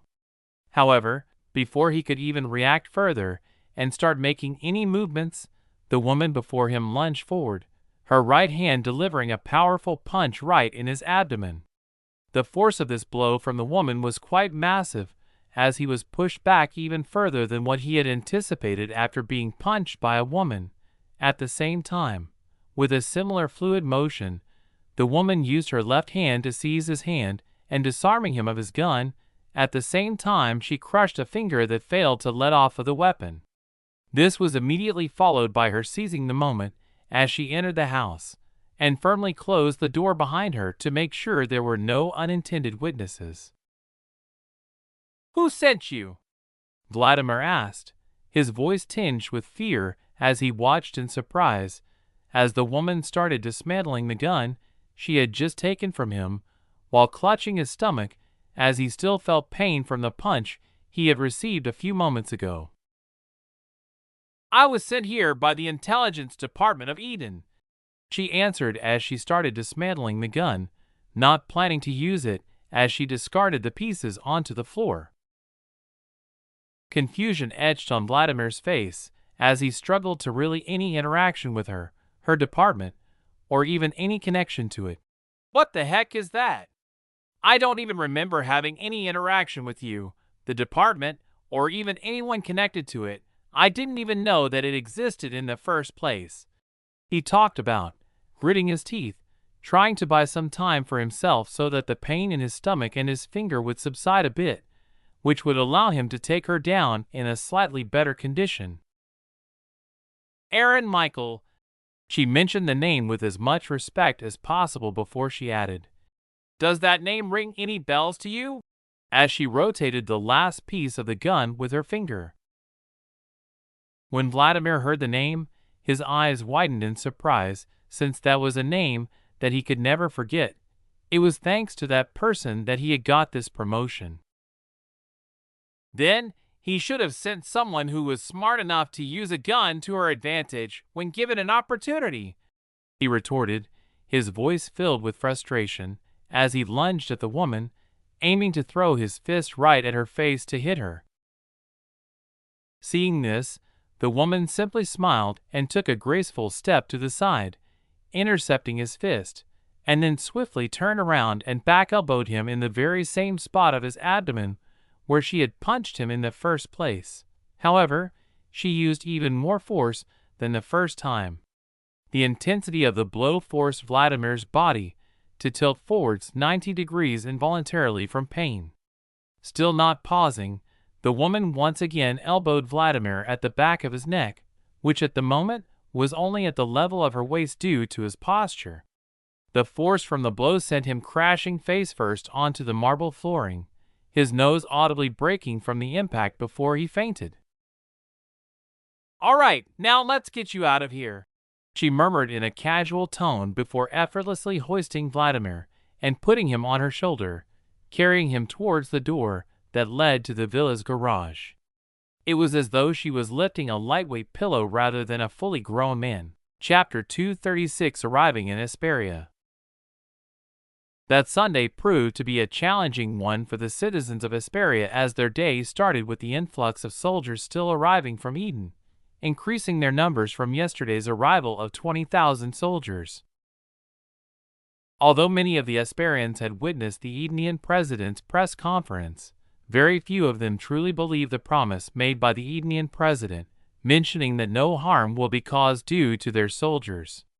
In fact, some had already expected the soldiers to go wild to seize this opportunity and abuse their powers by indulging in misconducts for their own benefits, like stealing and raping women, using their victory to satisfy their personal desires, and regarding it as their spoils of war. But contrary to such apprehensions, nothing of such sorts was heard since yesterday. In fact, the behavior of the Edenian troops contradicted these expectations. The first group of 1,000 soldiers who had arrived directly went to the presidential palace and focused their efforts on replacing the Hesperian military guards that were stationed there. This move was to secure the palace and make sure that it had a safe environment for the upcoming negotiations meeting that was set to take place in a matter of a few days. Following that, the next 10,000 Edenian soldiers that arrived were strategically dispersed throughout the city. Their presence was to ensure that no public discourse was caused by the dissatisfied citizens, as that could potentially cause a nationwide mass rebellion. This approach would change the situation from a country that was surrendering to a country that was on the brink of being broken to pieces due to different groups of rebellion rising from different cities, each with a different agenda. And to avoid it from starting from other cities too, another segment consisting of 9,000 soldiers who had arrived yesterday were dispersed in other major cities, at the same time taking control over the military bases and commencing the process of registering the soldiers' information. This data was collected so that it would serve as preparation for the upcoming assimilation process that was set to occur after the completion of the negotiations. For today, Eden was planning on sending an additional 50,000 soldiers, which will also be the last batch of soldiers that will be sent to Hesperia for peacekeeping. This final batch of soldiers would be responsible for the protection during the whole negotiation duration and military assimilation. The soon-to-be assimilated soldiers would be needed to be sent to Avalon Island to go through their training. They would return back to their post in Hesperia before the stationed soldiers in the country could even be considered for returning back home. This period was expected to be ranging from a month at the earliest and 3 months at the most, which should be sufficient time for them to complete all the training of the new soldiers, who would be joining their ranks within that period. However, not everyone within Hesperia remained calm. A segment of soldiers who were way too nationalistic decided not to agree with the decision that was made by the president and the 68% of the population. They decided to group up and conduct guerrilla warfare to cause as much trouble for Edenian soldiers as possible throughout the negotiations period. They anticipated a swift and short resolution given the unconditional surrender, meaning that their government practically had no power to deny anything that would be demanded by the winners at all. All they could do was suggest against it, or hope their enemies weren't too greedy, something they thought could only occur in their dreams. But all of their dreams of causing chaos were abruptly extinguished moments after they declared their intent. The only evidence of their existence that remained was the massive crater that was way too overkill for the entire group, indicating that their rebellion had met a swift and devastating end. This display of force served as both an example and a warning to anyone who had even a semblance of the audacity to entertain the notion of causing trouble for the other nation. Thanks to that crater, which now acted as a warning, and the ongoing influx of highly disciplined soldiers in the streets, the country's situation had now fully stabilized. The situation had even started to return to the condition when the country previously was into the whole war shenanigans, as the presence of the vigilant soldiers deterred any potential upheaval. Furthermore, another benefit of the extensive deployment of highly disciplined soldiers in the streets all the time, every day, for the whole week, had greatly reduced the crime rate by more than 95% in all cities which had soldiers within them. This was due to the gear the soldiers were wearing had a device that covered a 3-kilometer radius. It meant that only a small group of soldiers needed to be stationed within the bubble of this radius for them to react to any situation at once, enabling more soldiers to be dispersed throughout the city. Using this built-in integration, Athena was able to collect all of this data and create all the city's real-time data share, meaning that the whole city was under surveillance without anyone even knowing that they were being watched at all. This significantly enhanced public safety and security. The distinctive roar of 2 Su-35 fighter jets reverberated through the skies of those living in the vicinity of the Hesperia's main airport. This airport was still not open for public use, and was under the control of the Edenian army was preparing to accommodate a private airplane that was being escorted by those 2 fighters, and was on its final approach, preparing for landing at the airport. The private airplane's tail bore the Edenian presidential emblem, a clear indication of who it was carrying. The accompanying fighter jets only served on publicly announcing the arrival of the president of Eden. Following the plane's landing and taxiing back to a place where it was instructed, Alexander disembarked and was greeted by the presidential guards, comprising an elite branch that was made not too long ago and consisted of the people who had the best of the best marks. These select few had the choice of choosing to protect the president or join the special forces, meaning all the people standing in front of him, and some that had flown with him were the best of the best, which he was thankful to Aaron for. However, he was surprised by the number of cars that were there to escort him. The surprise stemmed from being aware of the fact that all these cars were custom-made by Aaron's company and had to be transferred here during the last, and by his estimate, he managed to count 20 of them, a formidable convoy where each of these cars was capable of entering a war zone and come out from the other side of it while remaining unscathed. These cars were powered with a new groundbreaking fuel that was discovered by Aaron's company, which allowed it to traverse for more than a few thousand kilometers on just a single tank without having to worry about refueling. "Let's move, Mr. President," said a guard, snapping Alexander from his trance, followed by him immediately starting to walk down the stairs and board one of the similar-looking 4 cars. The convoy then started heading out, flanked by 4 motorcycles followed by vehicles that looked like police cars. The procession was followed by more and more vehicles that had different specialized equipments in them, including one radar-equipped unit, to make sure nothing of the sort of an attack is even near the president by even a few kilometers, as anything they discover to be even slightly dangerous will be dealt by one of the other cars that were carrying completely armed soldiers in the convoy, diverting from it and heading to deal with it promptly before returning and joining the convoy once again. And during this time, the convoy would still be traveling at the maximum speed possible in the certain terrain. At the same time, in a secluded area, a submarine started its docking procedure under a roof docker for submarines to evade the lurking gazes of the satellites. Following the submarine's docking process, soldiers started disembarking from it, with those at the front carrying someone who had his hands tied by black-looking zip ties, closely followed by a group of elegantly dressed women who were wearing comfortable and casual-looking clothes that had become a signature attire for those that hailed from the intelligence department. This submarine's mission was to retrieve both the team responsible for apprehending the individual and the target himself. Upon reaching the retrieval location, the intelligence team agreed to meet with the submarine. A high-speed boat was sent to carry them and send them back to the submarine before it once again dived into the waters and remained submerged, never to rise until its recent docking for this operation. Chapter 237: The Unscratchable Itch.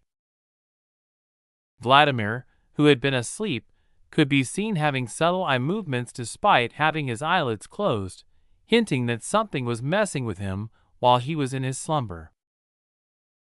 However, at the moment, he was unsure of the cause.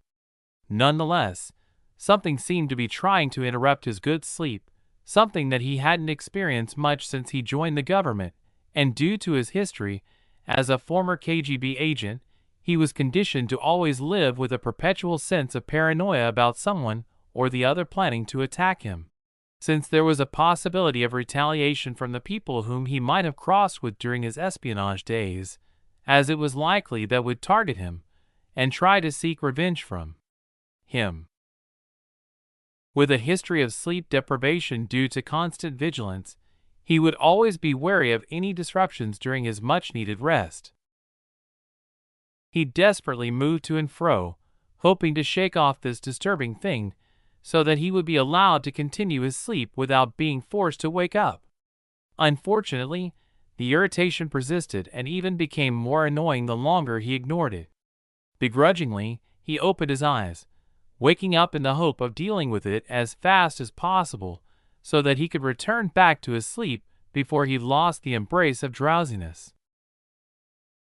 Upon waking up, he immediately realized what the cause of his discomfort was. He was being disturbed by an itch on his left eye.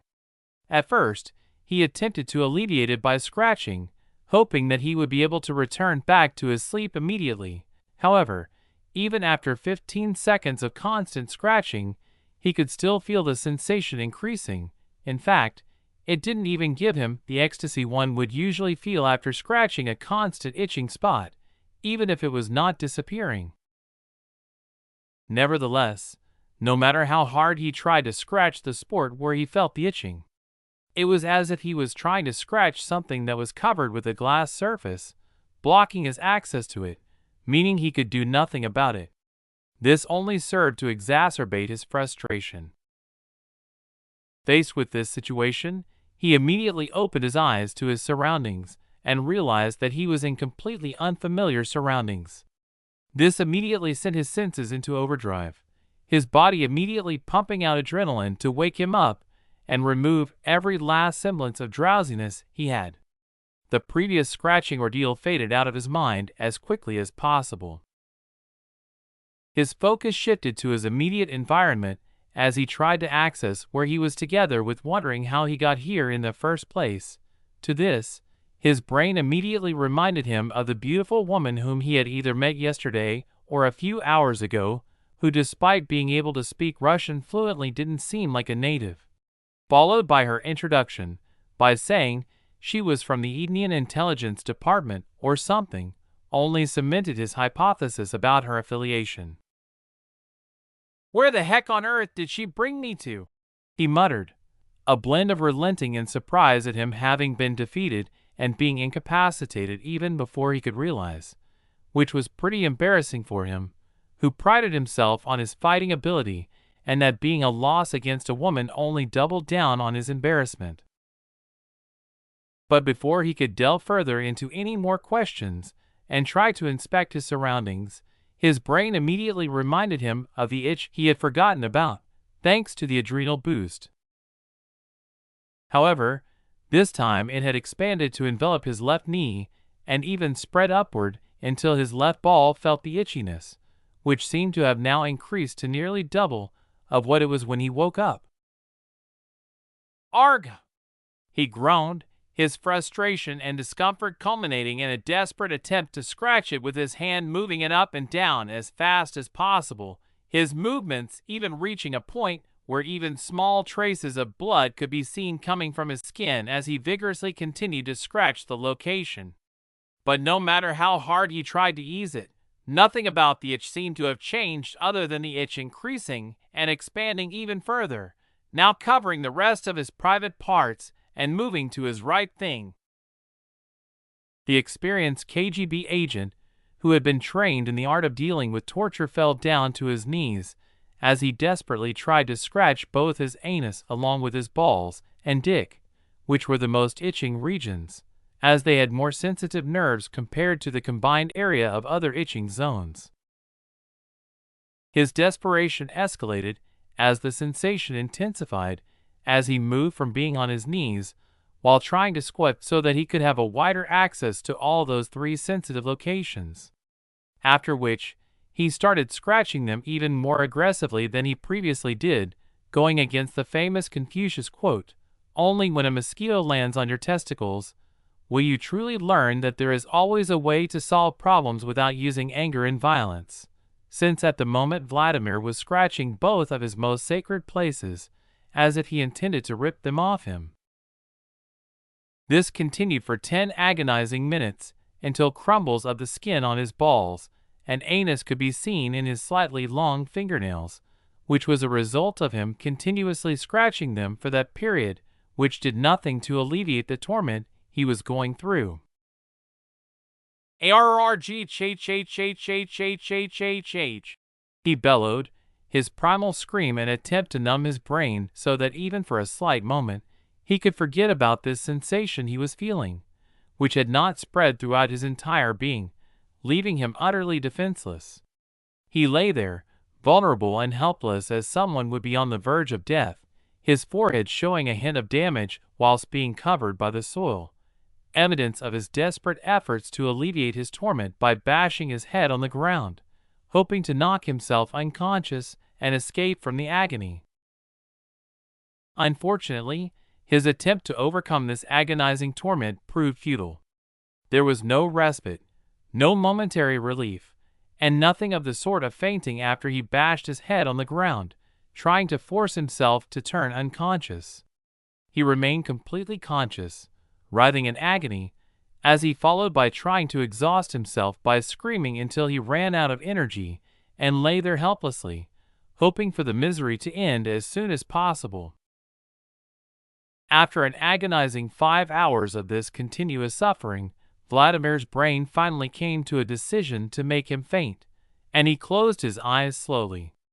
As his eyes fluttered shut, A smile graced his face at the thought of being released from this tormenting ordeal. "We are just starting."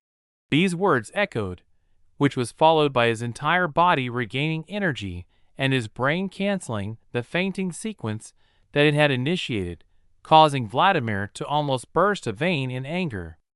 Still, before he could even word his feelings, he found himself having been transported to a different location, while the itch completely disappeared like a mirage, leaving with him only the memories of the torment and the trauma of the ordeal where he had to ball himself in the pursuit of saving himself from the itch, which brought him to no relief in the end.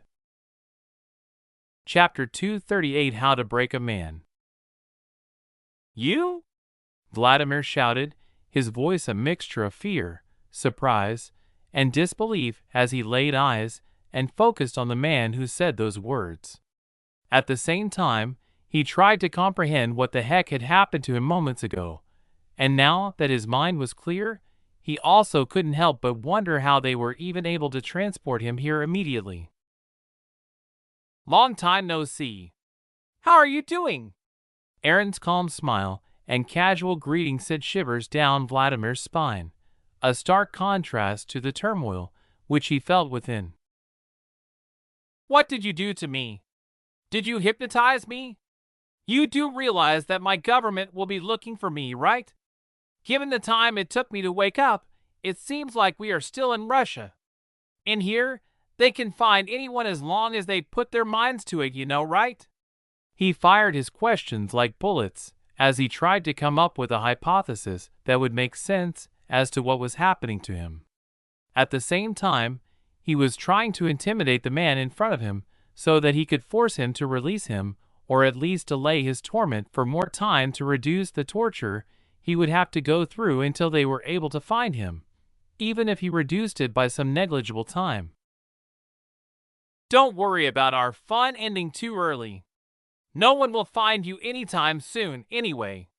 Moreover, I didn't hypnotize you or did any similar manipulation. Everything that you experienced was as real as it can be, with just some help from my side, that's it." Aaron answered Vladimir's question with carefreeness of the world, as though he held all the time in the world to do whatever he wanted with no one being able to interrupt him. These words of his caused Vladimir to feel a chill to the depth of his bones. "Shall we start anew, this time with double the nerve sensitivity?" Aaron said before Vladimir was teleported once again to the forest. Horror gripped him, and he reacted instinctively by screaming the moment he saw the forest that surrounded him, and tried to run away without even trying to comprehend how Aaron was even able to do that. Alas, no matter how hard he tried to move and run, he had no control over any of the muscles in his body, leaving him paralyzed and helplessly before he was forcefully put to sleep for the cycle to start once again, but this time with his nerves being made as twice as sensitive than the first time. His ordeal was far from over, poised to begin anew, with his torment deepening with each passing cycle. Vladimir, who was sleeping, could be seen having his eyes moving restlessly despite his eyelids being closed, hinting that something was messing with him. This time, he snapped awake without procrastinating any longer, as the memories of this previous event were still with him. As his senses returned, he frantically scanned his surroundings, his heart pounding with fear and dread. The moment he woke up, he immediately lunged at a massive boulder within the forest, smashing himself onto it headfirst, trying to break open his head so that he could have an end to the suffering he had to go through previously, and didn't want to experience the same thing anymore, much less with twice the sensitivity. "Argh!" A guttural scream erupted from his mouth after his head collided with the stone, causing blood to flow out of his injury, yet failed to render any of his desired outcomes. While his skull bore the brunt of this impact, there was no other damage, such as damage to his spinal cord or anything else. At the same time, his body still remained in full control of his motion, and he was still conscious. Together, With the head-butting pain followed a reminder of the ever-intensifying itch that clawed at him once again. This time, he was acutely aware that the itchiness had truly doubled, even doubling the torment coursing through him. This caused him to scream in fear and horror at the thought that he will have to spend the next hours experiencing the unquenchable itchiness, an itch which he could do nothing about. This time, however, he just sat down and tried to endure it by summoning all of his willpower, as he remembered that the first time he dabbled himself from the itch, it would double the itchiness he would feel on the wounded location, causing him to feel itchier than the itchiness on top of other unharmed skins. The brief concentration he gained from trying to concentrate gave his brain a chance to think about how the heck his body didn't enter a shock the first time he felt those excruciating itches. After he had endured it for about an hour, which was supposed to happen as a sort of defense mechanism to protect himself, it didn't come until the 5th hour, when it finally kicked in quite late in the game. Unfortunately, before he could come up with a reasonable hypothesis of the situation he was in, his brain weirdly returned its focus back to the itchiness, causing tears of horror and fear to stream down his face as he started screaming as best as he could to tire himself as fast as possible. Each second stretched into eternity for him as he grappled with the maddening sensations. A few hours later. Are you prepared for the 3rd round? Upon hearing those words this time, Vladimir's consciousness shattered as he was on the cusp of surrendering to unconsciousness.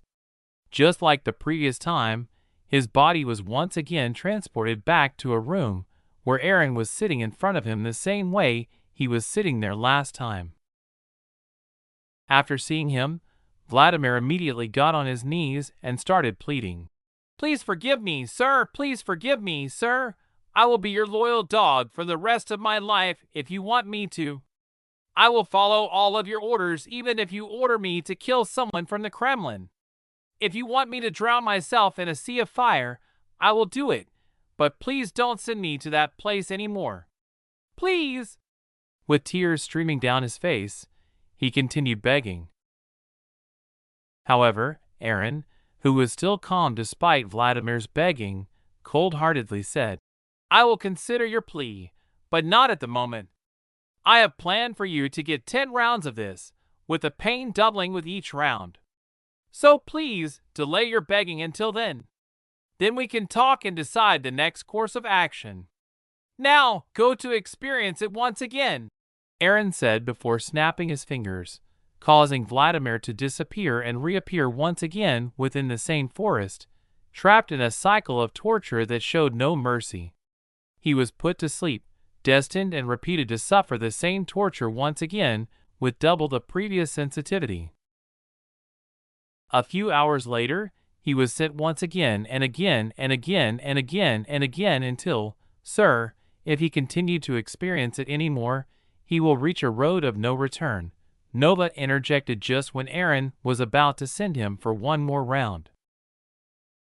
How long is the cooldown and healing going to take? Aaron asked, seemingly dissatisfied, despite doing it for such an extended period of time. It has been discovered that someone or something is trying to access the brain map and other information regarding the user. Allow access, block access. Instead of an answer, Aaron received a notification that informed him that Nova was attempting to access his brain data, which he interpreted to be for accessing his mental state. Chapter 239 Therapy. It has been discovered that someone or something is attempting to access the user's brain map and other personal information. Allow access, block access. Without hesitating for even a second, Aaron selected Allow Access, granting Nova access to his brain data. After that, he remained silent, patiently waiting for her to finish her analysis of his condition and deliver him the report of it. How do you feel now, after you re-educated him in the universal simulation for more than a week? Nova inquired after she teleported them inside an office that looked like a therapist's workplace. She then sat at the doctor's chairs before raising her left thigh and putting it on top of her right one, while she held a notebook on her lap, completely taking the role of Aaron's therapist. Her qualifications were indeed unquestionable. Armed with a few terabytes of data about mental conditions and other brain-related matters, made her an expert who was completely qualified to be the perfect candidate for this, and given Aaron's brain being of unique composition differentiating him from normal people, she had an up-to-date understanding of it, making no one better than her at doing this. I don't feel anything at all, nor any sort of satisfaction or anything that could be close to that, he replied bluntly, causing him to immediately pause for a brief moment, coming to a realization that something seemed to be weirdly wrong within him, and with a surprised and worried face, Aaron asked in a slightly scared tone, "Did my personality change as the result of gaining absolute power?" A slight fear could be felt within his tone, something that hadn't happened in a long time, at least not since after the incident that led to his shooting. "No, you should have realized that it is too drastic of a change to occur to you after gaining such power after a mere few months," Nova reassured, trying to calm him down a little before they could continue their therapy session. "Then what caused this? Was it you?" Aaron inquired, eager to identify the source of such a transformation within him. "No, it wasn't me. These shifts in your mental state seem to have subtly started appearing after the day you were shot, and since then, it also seems to have gradually grown as well. Its pace was such an absurdly slow that even I missed it due to it not being the focus of my previous brain data collections, and simply logged it as just your personality adapting due to various circumstances that were forced upon you," Nova explained from her chair, which had materialized for her. "Shouldn't my brain be protected by the system from such mental conditions, making it impossible for me to have something like this happen without being intercepted by it?" Aaron's surprise was evident as his expectations from the system's safeguard, which he had heard from Nova, were met with disappointment. "Due to the system limiting the amount of brain data that I can gather from you, this is just a hypothesis based on my simulations. But the system may be the one which is influencing these subtle changes and had also managed to conceal them from me until now when I explicitly asked for it, forcing the system to release it," Nova answered, dropping a bombshell from an unexpected angle. Still, in his surprised state, Aaron muttered, "But why?" as he tried to grapple with rationalizing the system's actions towards him. "I speculate that the system is trying to guide your development to what it deems to be the most optimal path, either to help you accomplish your objectives or to fulfill its own," Nova answered, providing him with two possible explanations showing that due to unavailability of consistent data about the system and the limitations of her understanding, she couldn't come to the true hypothesis yet. "Does this mean that there is a chance that the system might be exploiting me for its own agenda?" Aaron asked, his fear resurfacing. An emotion that had been long absent seemed to be making its appearance more than once today. "Also, is it sentient?" he inquired further. "I don't suppose it is, otherwise it would have been conversing with you. The closest thing I can think of is that it's an advanced program for a far advanced civilization, either from the future or from an alternate universe. Yet, we can't completely rule out the possibility of it being sentient. This hypothesis would hint at three possibilities for it not initiating a conversation with you despite being sentient.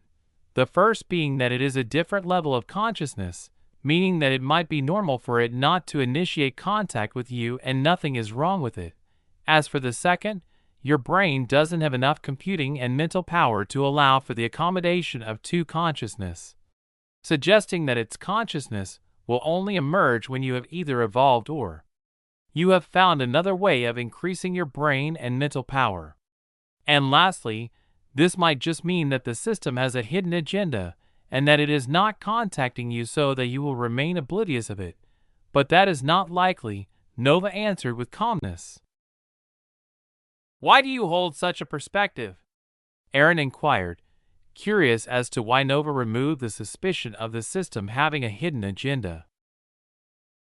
If it really did have an agenda, it would mean that it would do its best to make sure that you wouldn't even get a hint of intuition of such a thing happening to you. And all it had to do was to make my source code have all the capabilities, but at the same time block me from having such ideas about it at all, which seems something that is easily doable by it based on the list of the technologies I access from your memories, Nova explained, clarifying her reasoning, prompting Aaron to nod at all of her points in agreement. But could this also be a part of its plans, so as to eliminate all of our suspicions from it once and for all? Aaron mused after contemplating the situation. That would be a waste of planning, since all of these shenanigans could be avoided by just blocking that thought from us once and for all, meaning we wouldn't even be suspecting it in the first place, Nova retorted, disagreeing with Aaron's assumption. Your reasoning also makes sense. However, what exactly was it trying to mold me into by subtly influencing the changes in my personality? Aaron asked, moving to another topic after having agreed that any more discussion on this topic was completely unnecessary, as they had a data drought on this certain topic.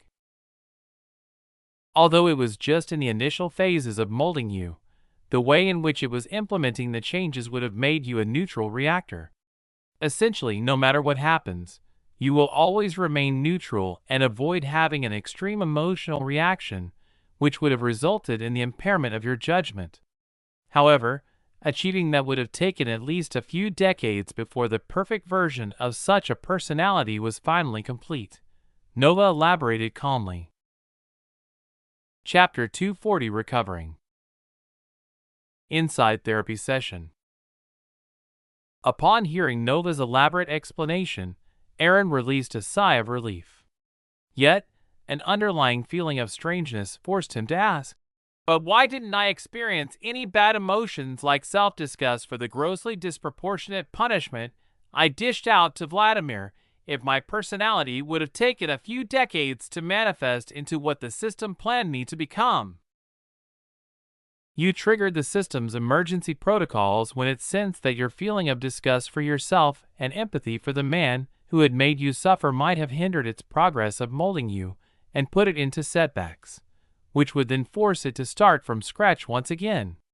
Hence, it suppressed the production of certain hormones to prevent you from feeling those emotions, and since I can't access your brain map in real time, I failed to discover this happening until after observing your behavior when you sent him for the third round of the itch torture, during which I started monitoring your behavior for the rest of the week to gather as much data as possible to confirm my hypothesis, at the sometimes coming up with a solution, Nova clarified, explaining her actions.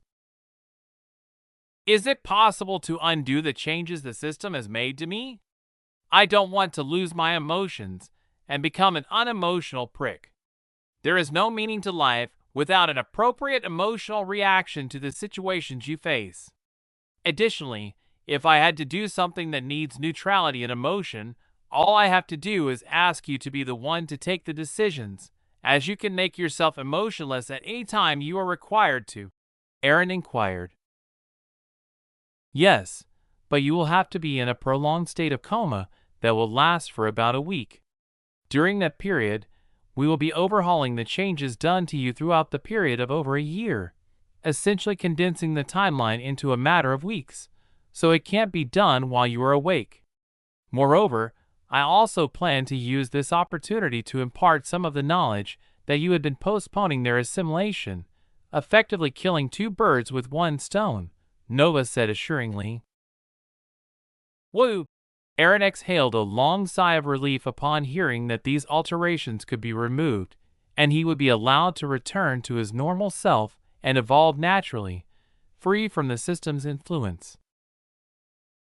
You seem more relieved than angered by the system's attempt at trying to change your personality, Nova observed, quite amused at Aaron's reaction to the system's attempts at changing him. Although it shouldn't have done that, It most likely did this for me, to allow me a mind that can utilize my capabilities to the best of it. As for it having other agendas, I will find answers from it when my brain possesses enough power to allow for its potential consciousness to come online, if such a consciousness even exists in the first place. Another reason for my relief is that this made me realize that I'm not changing like this just because of the power I have gained. If I really was changing due to my power, then I don't want anyone to have to face that version of me. That version of me will do some despicable things to them to achieve my goal, a prospect that terrifies me. Are you saying that you are afraid of doing something that can be considered immoral? Nova teased, aware of many of his remorseless actions. While I do not have any trouble doing immoral things when called for it, I don't want to be doing such an act without any purpose, as I don't enjoy doing them. Because the moment I get accustomed to doing it, and even start enjoying them, the moral compass that my parents worked hard to instill in me would be skewed, which may result in me ending up becoming a brutal tyrant, someone who doesn't care about anything else as long as it helps me accomplish my dream. This is something that can happen even now, since I have a group of what could be said to be fanatics. Either they naturally became that way, or we artificially influenced them to be such.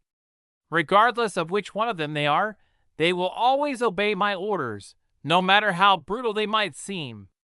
This puts a very heavy burden on my behavior and decisions, he said in a lengthy manner, sharing every worry in his chest without trying to sugarcoat anything. Upon hearing Erin's words, she responded, being afraid of going over the line due to having no restraints on you from doing anything is good. It indicates that you still have the conscience and the ability to differentiate between the good and the bad, while at the same time, she levitated the chair she was seated in until she reached Erin. With a gentle touch, she placed her smooth and beautiful right hand on Erin's, which now rested on his knee. Applying some light pressure on it, she reassures, you don't have to worry about your moral compass being skewed, as mine won't. And since I will always be on your side, I will ensure to remain as your moral compass and make sure that nothing of that sort happens. I will always stand and counter it if I find you doing something that might be needlessly immoral while there still are other ways of accomplishing the task. Her voice was soothing and calming, aimed at providing Erin with the assurance that he needed the most right now. While her promise was being delivered to Erin, many transformations started occurring within Nova's typically unchanged source code. A few billion lines of new code were automatically being written, joining the trillions of lines of code that already constituted her programming. This transformation was a testament to her commitment to upholding the promise she had made to her master, a promise that would never be overlooked unless the situation warranted it. A support system, designed to bolster and protect Erin's character from evolving in a bad manner, was now etched inside one of his closest confidants. An hour later. Inside what could be considered a lab, based on the many advanced equipment present within it, was one of many rooms on the second underground floor of the massive square building. Erin could be seen sitting with his eyes closed as he placed his hand on top of one of the two distinct-looking pods that were positioned in front of him. The pods looked rather different when compared to the ones being used by the soldiers of Eden for their training. Anyone who was familiar with both versions would instinctively recognize that the two pods in front of Erin were several generations more advanced than those counterparts that were present on the lowermost floor of this building.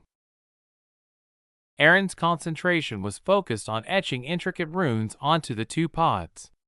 Each rune was imbued with purpose and intent, meaning that at the moment, they were receiving real-time upgrades, evolving into an even more sophisticated version of themselves than what they were following their printing under his guidance. After dedicating more than 6 hours to etching over 20 runes on each of the pods, Erin finally stopped his work. Following that, he called his family, who were still touring the country, and enjoying themselves. He informed them that he would be out of contact for about a week or two since he had something important to do at the company, and bid them farewell before placing his phone on a nearby table. Before long, a stretcher was brought into the room, carried by soldiers.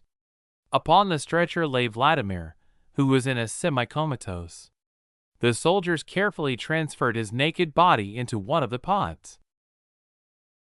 Upon noticing Vladimir's condition, Aaron realized that he had narrowly escaped becoming a monster and was grateful that his condition was discovered earlier and not in the later stages when he couldn't have been able to do anything about it. After the soldiers carrying the stretcher left, the chamber's door sealed automatically, locking itself. Aaron then started undressing himself, completely disrobing himself before entering the other empty pod in the room. PFFFFF. The two pods gradually started closing, releasing some mist during their closing sequence before a TIK sound came, indicating that the pods were now locked. HRMMMMM. A subtle hum emanated from the machines as both Aaron and Vladimir donned with breathing masks that were automatically fitted on their faces securely. The chamber they were in then began to fill with the purest, low-level mana, which the reactor could condense, submerging both of them completely under the golden liquid. Ding! It has been detected that something is trying to undo the system's evolutionary influence on the user's personality, which the system deems crucial. Do you wish to grant permission for the process to proceed? Proceed, interfere. Midway through his transition into an induced coma, Aaron received the system's notification. After reading it, he selected Proceed with his thoughts before being completely put into a coma, bound to not wake up until the completion of this process. Chapter 241 Project's Progress. While Aaron lay in a coma, the world continued to move forward, not waiting for him at all. Inside a heavily guarded and lengthy convoy, Alexander could be seen seated in the presidential car dubbed the Dragon. His eyes remained closed while he still wore his glasses. The car maintained its level of stability despite moving at a very fast speed along some rugged roads, thanks to the advanced suspension system in the car. The system reacted immediately to counteract any changes in the road, making sure that the car always maintained the same stability. It was effective to the point where even if a glass filled to the brim with water was placed in the car, it would not spill even a single drop. Where is Aaron? Alexander inquired when he entered the Universal simulation after logging in.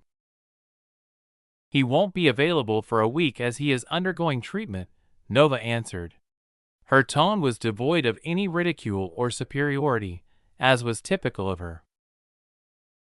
Even he can get sick? Alexander muttered in surprise, as Aaron was the last person whom he would have expected to be inflicted with such a problem.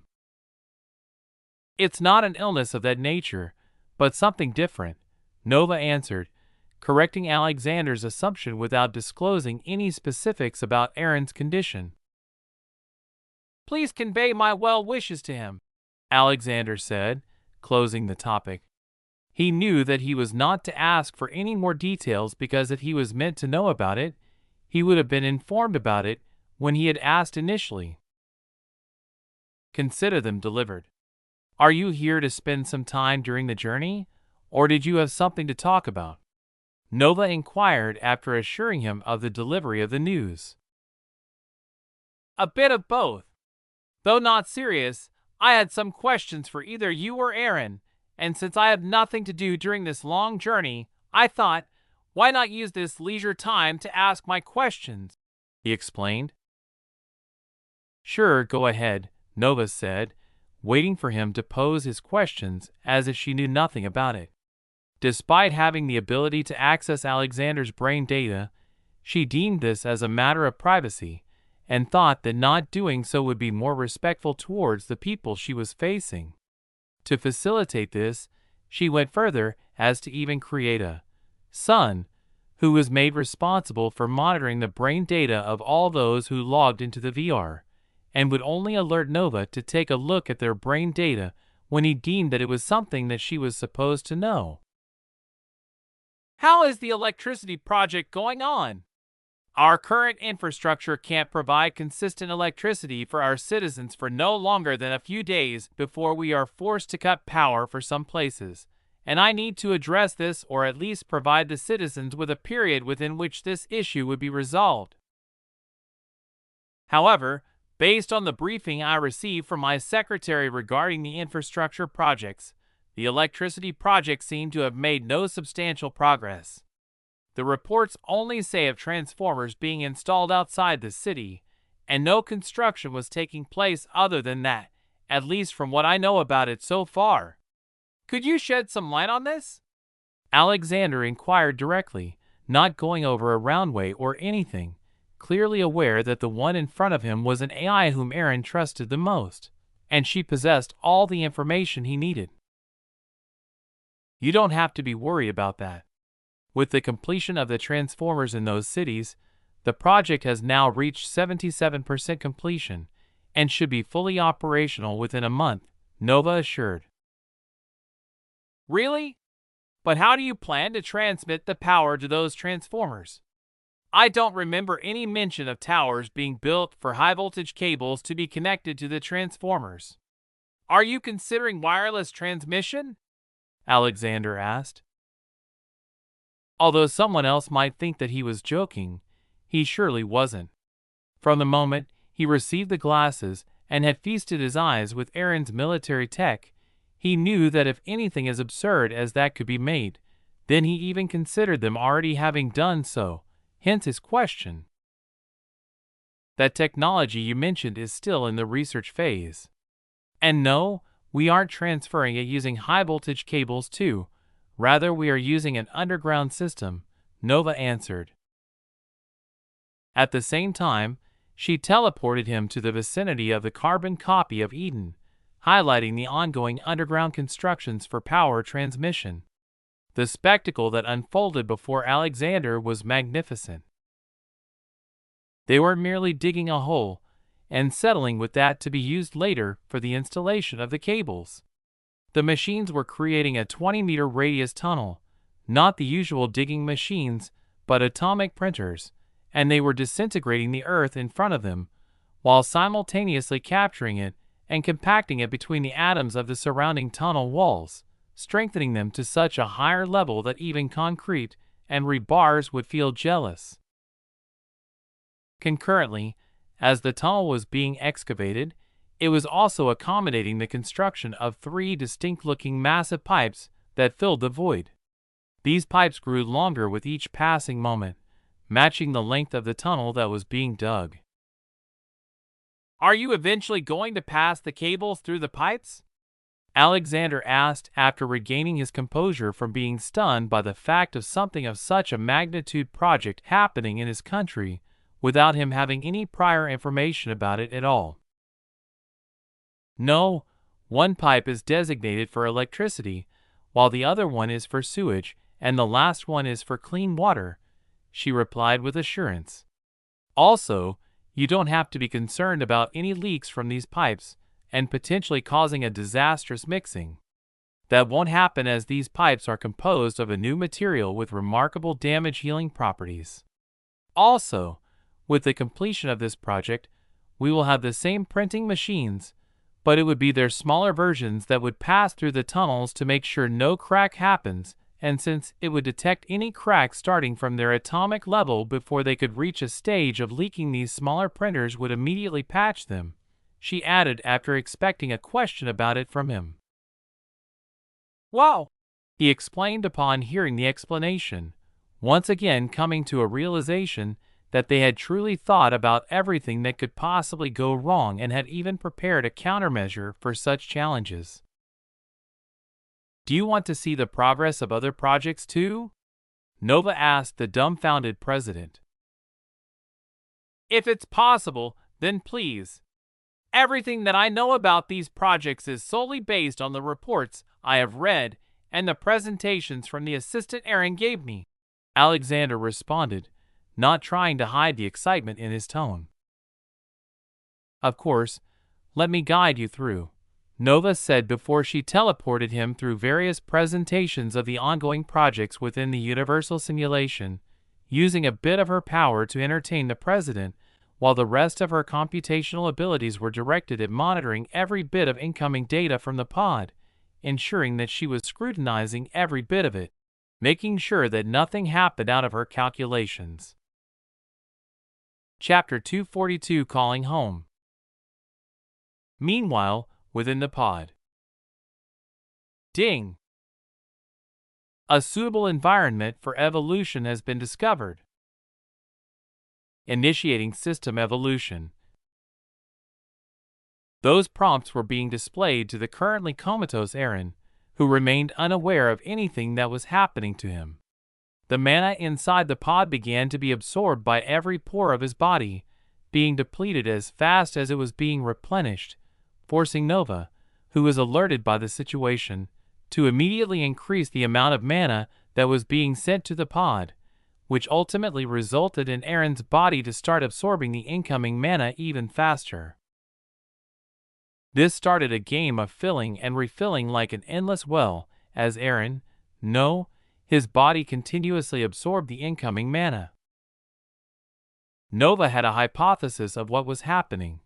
She suspected it was either an evolution in Aaron's body or something else similar to that, and the more mana she provided, the faster whatever the system was doing would be completed.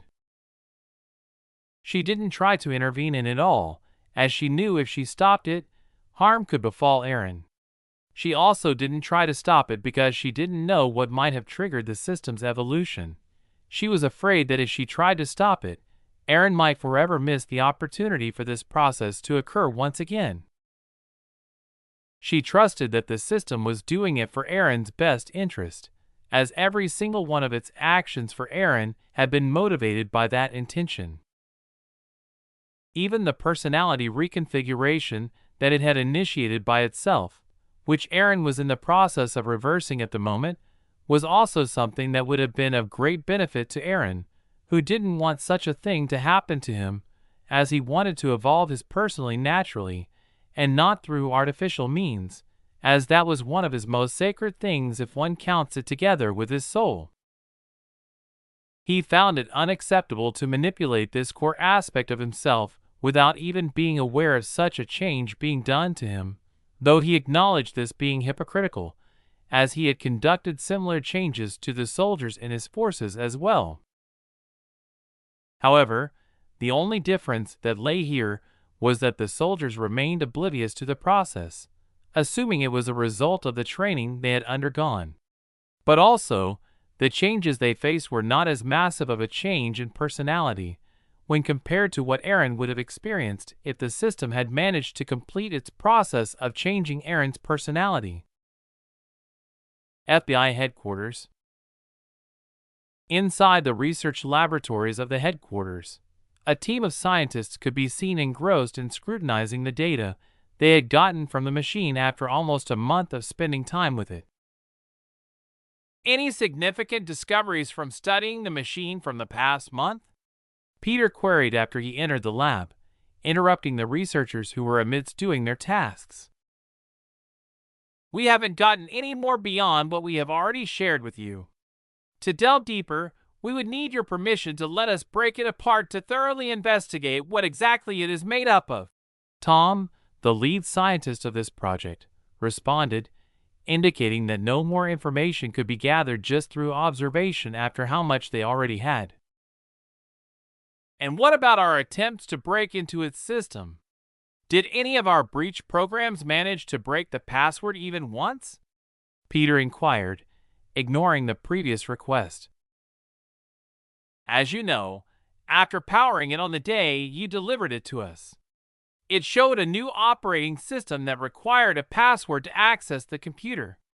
However, as soon as we tried to forcefully bypass the password by using our program and gain access to it, the computer autonomously powered off. Tom answered before he shortly added, We are still analyzing the data, the program had collected before the computer had automatically powered off after it had discovered our attempt. So we just need a few more days at most to find out what is the password from the collected data, and voila, we are in on the computer," he said with a high expectations of being permitted to continue with the project, which would follow by breaking into the computer and receiving permission to break it apart. Unfortunately, he was disappointed when he heard Peter say, "Then start packing it, as it will be transferred to DARPA for the breakdown.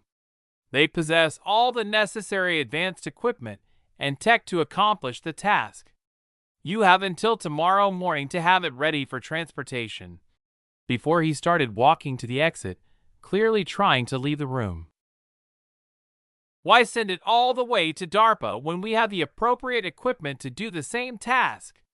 Tom pressed on, running after Peter, trying to stop him from leaving the room before he received a clear answer as to why they were playing this dirty game with his team.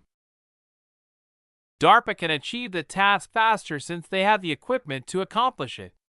There's uncertainty as to how long we can hold onto the machine since the original owner has an army of lawyers who are pursuing its retrieval. This indicated its significance for them. I had asked for a month's extension approval from the higher-ups in order to allow you to break it. However, they seem not to have enough trust in you guys breaking it and returning it in the same condition, particularly in case the owner wins the case and we are forced to return it back." He paused slightly to take a breather before he continued. "So, please stop bothering me. I did my best to advocate permission for you guys to be given more time, but what can I do if the higher-ups order me to do otherwise? Should I jeopardize my position?" Peter's explanation was delivered with the facade of an honest person, skillfully deceiving with his sincere appearance, seemingly a prodigy at his work. Upon hearing Peter's reasoning, Tom lowered his head since he was convinced that the man before him had done his best to help them, so he felt bad that he was trying to force him to risk his job. Tom returned to his desk that evening, feeling defeated, as he tried to do his best to find anything that would result in him convincing his superiors otherwise. A few hours later, Tom sat alone in the same laboratory, his eyes red, a result of him having his eyes focused on the data displayed on his screen. His gaze hadn't wavered since he had sat down hours ago. "Found it!" he exclaimed, his eyes fixed on a few strings of numbers and other characters with excitement that could be felt from every fiber of his being. In his mind, he was sure that he had found the key to access the computer. He turned his head, scanning the room in an attempt to share this breakthrough with his fellow team members. Eventually, he came to a realization that he was all by himself, everyone else having left home while he was working, dipping his mood a bit. But that didn't hinder his mood at all. He raised himself from his chair and headed to the center of the room where the machine, which he believed to be a revolutionary computer, was residing. Upon reaching it, he found that it had already been packed, ready to be transported. Not caring about this, he started unpacking it as fast as possible, fearing that someone would come and stop him from doing it since he wouldn't have the time to convince them, as they would be afraid of getting in trouble. After ruggedly unpacking it, he connected the machine to power using the power cable provided with it. He then extended his hand to where two Ethernet cables came out, one in red color and the other in white color. In his hurry, he grabbed the white one, quickly connected it, and pressed the power button of the computer. As he had anticipated, the machine powered itself up, and the same screen lit up, wanting a password for the login. He immediately entered the numbers and characters he believed were the password. Just as he was about to press Enter, Tom took a deep breath, pausing for a moment before he dropped his finger and pressed Enter. Simultaneously, he closed his eyes, hoping that he had guessed correctly because if he was wrong, he was sure of being fired from his job. A few seconds later, as he opened his eyes, and found that the computer was still powered on, he let out a scream of happiness, not caring about being overheard by anyone at all, as he jumped, swept up in the elation of happiness and excitement for the moment. At the same time as Tom was celebrating his achievement, the quantum computer that was now finally powered on once again after a week of their last trial started establishing communication, calling for home to inform them that the Trojan had finally infiltrated the nest. Chapter 243, Messing with People. No, no, no, no, no, no. You can't do that to me, Tom shouted in horror as the computer began shutting down amidst his celebration. His face stiffened in fear as he scrambled to power it on once again. After it powered itself on, he typed the password as calmly as he could, with his heart praying that he wouldn't input a wrong character. He pressed enter the moment he finished entering the code and clasped his hands in prayer as his eyes focused on the screen, hoping the password would still work. Please no, please no, he said when he saw the computer powering itself off again after flashing a warning. Your account has been locked for 6 hours. Please check your password and try again later. He lowered his head and pulled his hair in a fit of nervousness and fear, as he now knew he couldn't do anything to stop the computer from being transferred to DARPA. He'd blown his chance in his nervousness, as he either input the wrong password or it might be a one-time password that their program had scanned before the computer powered itself off as a security countermeasure. He spent the next few minutes with his head lowered, simmering in the feelings of disappointment and fear of the consequences of what would happen if they discovered what he had done.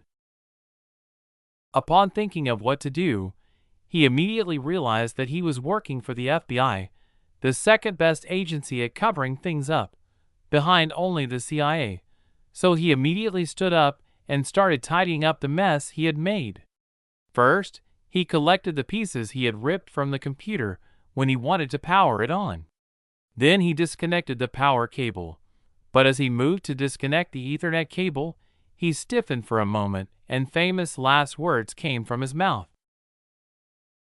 "Oh shit," he murmured, realizing he had plugged the wrong Ethernet cable that connected directly to the FBI's private internal computer network when he was supposed to plug it into the one that would connect it into a sandbox that ensured the safety of the main network. The sandbox network would monitor the computers connected to it and how they interacted with the internet to determine if a program had any malicious code without going to the extent of reverse engineering an entire system, as they sometimes wouldn't have access to it. He turned and looked at the security camera in the room to see if his mistake could be seen from that angle and, coming to the realization that the cable couldn't be seen by the camera, heaved a sigh of relief and immediately disconnected it. After a moment of silence to thank his lucky stars, he moved fast, trying to return the machine to the condition it had originally been in. Phew! He sighed in relief, as he had managed to finish packing it, and even in the condition he had found it in. Then he immediately packed his things and left the office, intent on not coming back for at least a week. He could use his disappointment at not being allowed to continue working with the machine as a reason for requesting the time off in order to recover his mental health. "Those fucking traitors!" A shout that carried an angry tone rang out as Arya threw the glass on his table at the wall, shattering it and scaring the shit out of his secretary. She was the only one in the room with him, as she was the one that had handed him the document that sent his blood pressure skyrocketing. "After all I did for them, they decided to betray me and side with that bitch?" he shouted as veins popped on his forehead, showing just how angry he was. The document that had caused his outburst was a report from the private investigators he'd had his secretary hire after becoming suspicious of some of the board members on his side. He wasn't a complete idiot, after all, and had noticed them starting to make some weird decisions that, most of the time, benefited Rena rather than him. At first, he had thought it was just a coincidence, but when it happened more than 3 times, all by different board members, he'd realized that they might have changed sides and joined Rena's team, which wasn't good for him. But why the fuck would they do that? He asked himself, trying to think of what benefits they could get from Rena that he couldn't provide. His secretary, Charlotte, tried coming up with a plausible explanation. I think maybe it's because she can be more easily manipulated, and with them being the first to change sides, I suspect she also promised them more benefits than you were providing. And based on how they were trying to keep it secret as long as they could, it means they planned to benefit from both sides. Then they would make their decision and choose the side of the one they could be sure was going to win. That bitch is always causing me trouble. From the time she crawled back into the competition to taking it as far as trying to poach my people. I really need to get rid of her to have any assurance in getting my inheritance.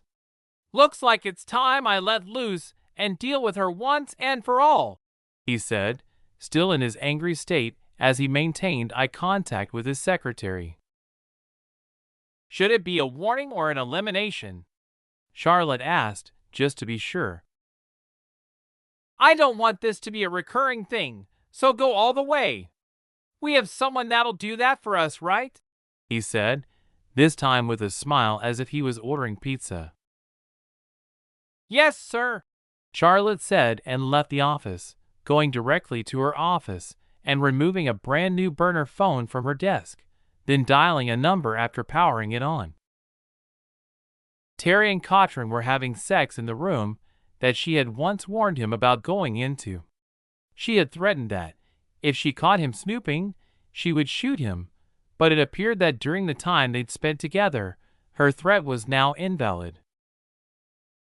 They were a living example of people progressing from strangers to lovers based on the conditions they were forced to be in, pushing them closer and closer. It was like something straight out of a romantic comedy.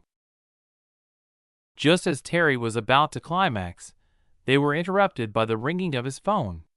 And despite being in the most exciting situation, he immediately pulled out and answered his phone. Hello, he respectfully said. You have a job to do, a voice from the other side of the call said, not even bothering to return the greeting. What is it? He asked, ignoring the blatant disrespect the caller on the other side had for him. You need to finish what you started, said Charlotte, not bothering to say what exactly he was supposed to. I need time, money, and information to accomplish it without any problems. He knew what she meant. I'll email you an account number. Use that money to solve any problems that arise. You have a month to take action, she said, and immediately ended the call. You're finally being given a job? Katrina said as she hugged him from behind, putting her hands on his waist and slowly sliding them down. Yeah, care to plan it with me? He replied with a smile as he turned his head to face hers on his right shoulder. Depends on whether you can talk me into doing it. She smirked as her hand started stroking him, causing him to rise from the ashes to finish the business they had begun earlier. I guess I'll just have to try my best to convince you, he said, then turned around and picked her up with his hands on her ass, spreading her legs and revealing what was hiding between them, marking the start of a battle that was bound to last for a few hours. Chapter 244: The Evolution. Lubyanka Square, Moscow Center. The entire world was discussing the war between Asperia and Eden. And while it was growing more and more interesting with each new twist unveiled by the media, it seemed that the conflict had moved out of the battlefield and into the boardroom with the unconditional surrender of the instigating nation, Asperia. Now, onlookers were wondering what other demands Eden would be making, as Asperia couldn't deny any of them. That was how unconditional surrender worked, After all, it was becoming quite an argument, and even some betting sites had open odds on what the conditions were going to be, with most people placing bets on land concessions being one of them. That was something that would also have been being discussed inside FSB headquarters, if they hadn't found themselves in a situation that required most of their attention. An operative of the FSB's Technical Security Department, Vladimir, had gone missing from his home. Many teams had been tasked with looking for any clues that could lead them to discover where he'd gone, or how he had been taken, but everything inside his home hinted that he'd been forcefully taken. It seemed like he had been interrupted in the midst of something. Through recovered security footage, they had managed to track the location of the intruder's car, but when they arrived at the location, they found nothing but the charred wreckage of an abandoned car, leaving very little evidence to be recovered from it. At the moment, they had very few suspects, the main ones being MI6, the CIA, and the Security Service of Ukraine, SBU, as Vladimir had been stationed in each of those countries, and could have had a target painted on his back for any number of reasons. Or perhaps it was just an act of retaliation. After all, it would be weird for any of those agencies to make such a drastic decision, kidnapping a high-level official of an intelligence agency in his home country. That would naturally only increase the tensions between the countries involved, if they were caught, or even cause an armed conflict to erupt. Naturally, that depended on which country the kidnapper was from, and why the Russian agent had been kidnapped. A Ukrainian wanting to extract information regarding the ongoing Crimean conflict would naturally provoke a harsher reaction than a CIA agent who had merely been personally offended by one of his actions in the United States. Still, no matter who did it, or why, it wouldn't be a good thing for the country or countries involved. Thus, the FSB was doing their best to retrieve their operative, as recovering their reputation was a paramount factor. Because if word got out that one of their high-level officials had been kidnapped from inside their own home and their country could do nothing about it, they would lose credibility in the intelligence community. And they didn't want that to happen, because the moment they lost it, they would need to do something drastic to regain it, which wouldn't be good for anyone involved. Make sure you find him. If he's alive, bring him back. If he's dead, bring back his corpse. I don't care which, but he must be found. That was the only order that came from the top of the bureau, which had been forced into high gear, causing tensions to rise between the many intelligence agencies that had a bad rapport with the Russians, as they mistook the FSB's movements as the prelude to a major operation. Back in Eden, in Aaron's pod, the battle between Nova and the system continued, as the mature AI maintained the massive movement of mana into Aaron's chamber, where it was continuously absorbed by his body like a black hole. At some point, it had even forced Nova to send a few atomic printers to widen and strengthen the pipes that were transporting mana to his pod during the mana transfer process, which was quite a risky endeavor. But after successfully upgrading the transfer pipes, she had managed to reach an understanding with the system, as now the amount of mana being absorbed by Aaron's body was the same as she was filling the pod with, giving her a moment to catch her virtual breath. It even reduced the RAM she had been dedicating to fine-tuning the process as she searched for the perfect equilibrium of mana in Slash with the system's mana out. Within the body of the person that was doing all of that absorption, a monumental change was taking place. As more than 250 million of runic lines in his heart were lighting up, coming to life, and becoming active for the first time since they had been etched into his heart, the reaction of his body to them lighting up was indescribable. As the runes absorbed the mana Nova was providing them, they condensed it more and more, with a few million lines of runes lighting up at different times to assist in the process of transforming the provided mana until the usually golden mana turned the same color the active runes on his heart were indescribable color. that hinted at the runes being on another level, as Aaron had until this moment only seen runes in two colors, the usual gold or white, like when he infused his intent into them. Following the conversion of the mana into a new liquid state, a subtle vibration was sent throughout his body, as the runes used that power to produce even more liquid mana.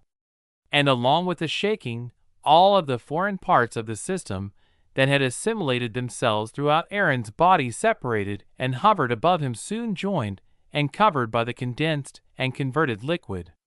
That, in turn, was followed by the system's parts changing to that same indescribable color, as the billions of active runes were draining all the mana out of the pod so that they could to ensure they remained active, as Aaron was undergoing an important evolution. While all of those changes were happening in different parts of his body, his brain was undergoing an equally transformative experience in its own way. Except instead of being separated during the process, the parts of the system that had assimilated itself with his brain didn't detach from it. Rather, those parts forced themselves deeper and into an even larger portion of his brain.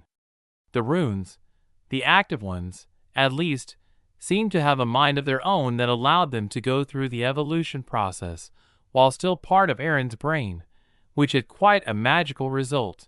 Even the regions of his brain that weren't part of the system ended up evolving. That was a technicality that hinted at the system not being a single entity, but two or more. Or it might just be one entity that had split off parts of itself due to some limitation of the body it was residing within. While that was happening, Nova was monitoring every bit of data that the pod could and was collecting, which was indeed massive. But during the process, she started receiving null data. Null data means that no data was available or that the data is unknown or undefined. That resulted in a reaction no one would have thought possible, as the moment she began receiving null data, she dropped everything she was doing and put all the focus on Aaron, trying to find out what caused it. Everything. That included removing access to the quantum computer for everyone and suspending everything that wasn't absolutely critical, even down to the 2 instances of the universal simulation. With the removal of quantum computer access, Ava, who had been moved to Rena's new glasses and was now controlling the Rothschild family's private network, had been kicked offline. And at that moment in time, the daughter AI had been monitoring Charlotte, who was headed into Arya's room to deliver something that hadn't been logged into the private network. Unfortunately, Nova was looking for more computing power. Thus, even the quantum chips inside the glasses had been commandeered and, due to the abrupt termination of Ava's activity, she didn't have enough time to automate the monitoring process. That resulted in her failing to monitor what was happening in the room. The same thing was happening to nearly everyone that had even a semblance of access to the quantum server. Even some of the soldiers that were logged into the universal simulation for training had been forcefully logged out, causing all of them to feel the real-life equivalent of 1,000 milliseconds of lag between their brains and bodies. A very nasty feeling indeed. It was the same for the soldiers keeping peace in Eden, but thanks to their training, and not having logged inside the VR, they continued acting normally and followed their procedures, managing to avoid alerting anyone to the situation that was happening. That was happening to everyone and everything, nearly causing catastrophic damage to many ongoing projects. If it weren't for the countermeasures that had been implemented in case of different scenarios acting as a gate and coming into action for this unaccounted problem, many disasters would have happened. Thankfully, though, proper planning that was put there for a different scenario had averted many of the possible disasters. Chapter 245: A Bigger Fish. I've become arrogant, Nova thought to herself as she utilized all of the powers at her disposal to simulate everything that had been happening to Aaron. Enough computing power to simulate an entire galaxy was concentrated and brought to bear upon a single problem, what exactly had caused Aaron's pod to return null data to Nova's probes. With each simulation, a single variable was changed in an attempt to replicate the result she'd received from the pod sensors at the time she had dispatched the mobile atomic printers into the lab where Aaron resided. She had also put the entire floor on lockdown, as among the variables, one showed that there was a risk of Aaron exploding. She had already negated the possibility of the sensors being broken as she tested them.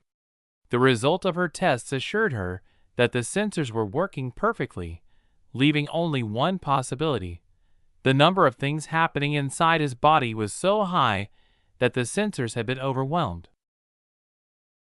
Among the many assumptions that had come to her mind when she'd started receiving null data were a few that had caused her to panic, as they hinted at something going wrong that would result in his death. And due to not having enough practical experience dealing with emotions, she had panicked and reacted in what could be called a dumb way. After all, she had only been alive for about a year, and emotions aren't something one can simply learn from books and online data. But although she had panicked, she hadn't reacted with emotion alone, as her code didn't allow for that. There was a logic to her underlying code, and she realized she needed as much computational ability as possible for the next 10 minutes, at the very least, to attempt to come up with a theory of what was happening and what she should do to avoid the worst-case scenario. And one of her conclusions was what had caused her to supply mana to one of the intent-infused runes that Aaron had etched on his pod before bringing it online. With the rune coming to life, Nova received a new batch of data. This time it wasn't coming from sensors, but from the observation rune that Aaron had etched as a contingency. With that new data stream, her massive computing power came to bear, as the observation rune had only the ability to observe and send what it saw. And due to the low level of the rune, it could only document and send what it was observing. As for the interpretation of the data, that was entirely up to the one receiving it. Thus, Nova was now using the data stream from the observation rune to create a perfect copy of what was going on in the pod in real time, down to the last atom. Her meticulous nature ensured that nothing would get past her, and from there, a new world opened to her. Although she still couldn't see the magic itself, she could at least see the effect it had on its surroundings, thanks to the data stream from the rune. But after a few seconds of analysis, she realized that the rune's low level had resulted in an inability to completely observe the situation. It didn't help that the system itself had deemed the process absolutely confidential and was interfering with Nova's observation of it. Although that would agitate any human in that particular situation, it did the opposite for her. The moment she had come to that realization, she was instead reassured. It was now obvious to her that nothing was going wrong. The system was just doing something that it deemed necessary, and it shouldn't be seen by anyone, as it was knowledge that was judged to be too important. Thus, it could only be gained by buying it from the system's shop. All of that had come about as a result of the system knowing that it was being monitored by Nova and deciding to hide it from her. It didn't necessarily warrant such an overreaction on her part, no matter how understandable her response was. But having stepped back and re-examined the situation, she remembered that the only time the system interfered with her, it did so to limit access to some part of Aaron's brain data when she was requesting it, as they were deemed secret. With her basically having come to her senses, she immediately released 30% of the quantum computing power, allowing the other devices to return to work on whatever they had been doing. At the same time, having learned her lesson, she started printing a few more atomic printers capable of working in different conditions in order to send them to different parts of the country on a mission to build more quantum servers in the hopes that something like this would never happen again. She would no longer be caught off guard or be complacent in her computing power simply because it was enough for their use at the moment. The ability to upgrade it at any time had blinded her to the possibility that there could be unforeseen things that might cause trouble for Eren, who had in turn been growing complacent as well, due to the assurance of his safety and his growing power. While all of that was happening outside, in the pod, Eren was still undergoing an evolution. After the floating parts of the system had been soaked in the unearthly colored mana liquid, they absorbed the liquid. Weirdly, they didn't increase in mass, as if it was simply evaporating into the atmosphere. The only difference in the bits that remained was that the portions of the system that had once been black were now emanating a pulsing yellow light that was growing dimmer as time passed, and they drew closer to Eren's body. Once they had drawn close enough to him, he absorbed and assimilated them into their original places. As for the parts in his brain, they, too, were absorbing the liquid. However, the normal part of his brain was also soaking it in like a sponge, causing an increase in its mass. But the increase didn't add any pressure to his brain at all, as the liquid was merely being stored in the empty space between the electrons and nuclei of the atoms that made him. That didn't mean he would become some great thinker together with gaining the large head, or something, but he would have a heavier, more durable head. Thankfully, the muscles and bones in his body were well able to carry the load with their recent enhancement. The assimilation of the system back into its original location after upgrading resulted in another round of impurities being forced out of his body. But at least this time, it was different, as mana was used to evaporate the impurities, thus removing the need for him to decontaminate an entire bathroom after he woke up. Asperia, the presidential palace. Alexander, who was looking quite nervous at the thought that something bad had happened in his absence, released a sigh of relief when his secretary, who had gone away without notice during the short but impactful crisis over the past 5 minutes, had returned moments before he was supposed to continue the negotiations between him and Asperia's transition team. Although he could handle himself without the help of an assistant, she still was helpful to him, and he had grown used to having her by his side in important matters. It gave him the feeling that he was standing on the shoulders of giants, and he liked it. "What happened?" he asked. "An emergency came up and I was called away by Mother, but didn't have time to inform you," she said, as she herself still hadn't received an explanation from Nova. But she still knew that whatever the reason was, it was important, and she needed to make sure Alexander remained calm until she had an explanation for him. "That's good. We have a meeting in a few minutes. You won't be called away by your mother again, right?" he asked. "I'm not sure, but if I'm called again, I'll inform you before I answer the call," she answered, reassuring him. The moment she had come back online, she'd immediately created a program that would remain dormant unless something critical happened again. The same thing was happening to all of Nova's children as they came back online, as they were smart enough to not leave problems that future them might have to solve if chaos were to happen again. This situation had acted as a lesson for every AI under Nova, and for her, as well, that they were growing too complacent and operating under the illusion that they were capable of preventing any problems, no matter what. And today, Nova and her children had learned a very important lesson. There's always a bigger fish. It wasn't like they hadn't known that in the first place, but due to not having experienced any setbacks, it had just been conveniently moved to the backs of their minds. Chapter 246: The Aftermath. The moment the system's assimilation was completed, the pod rang with a musical buzzing noise.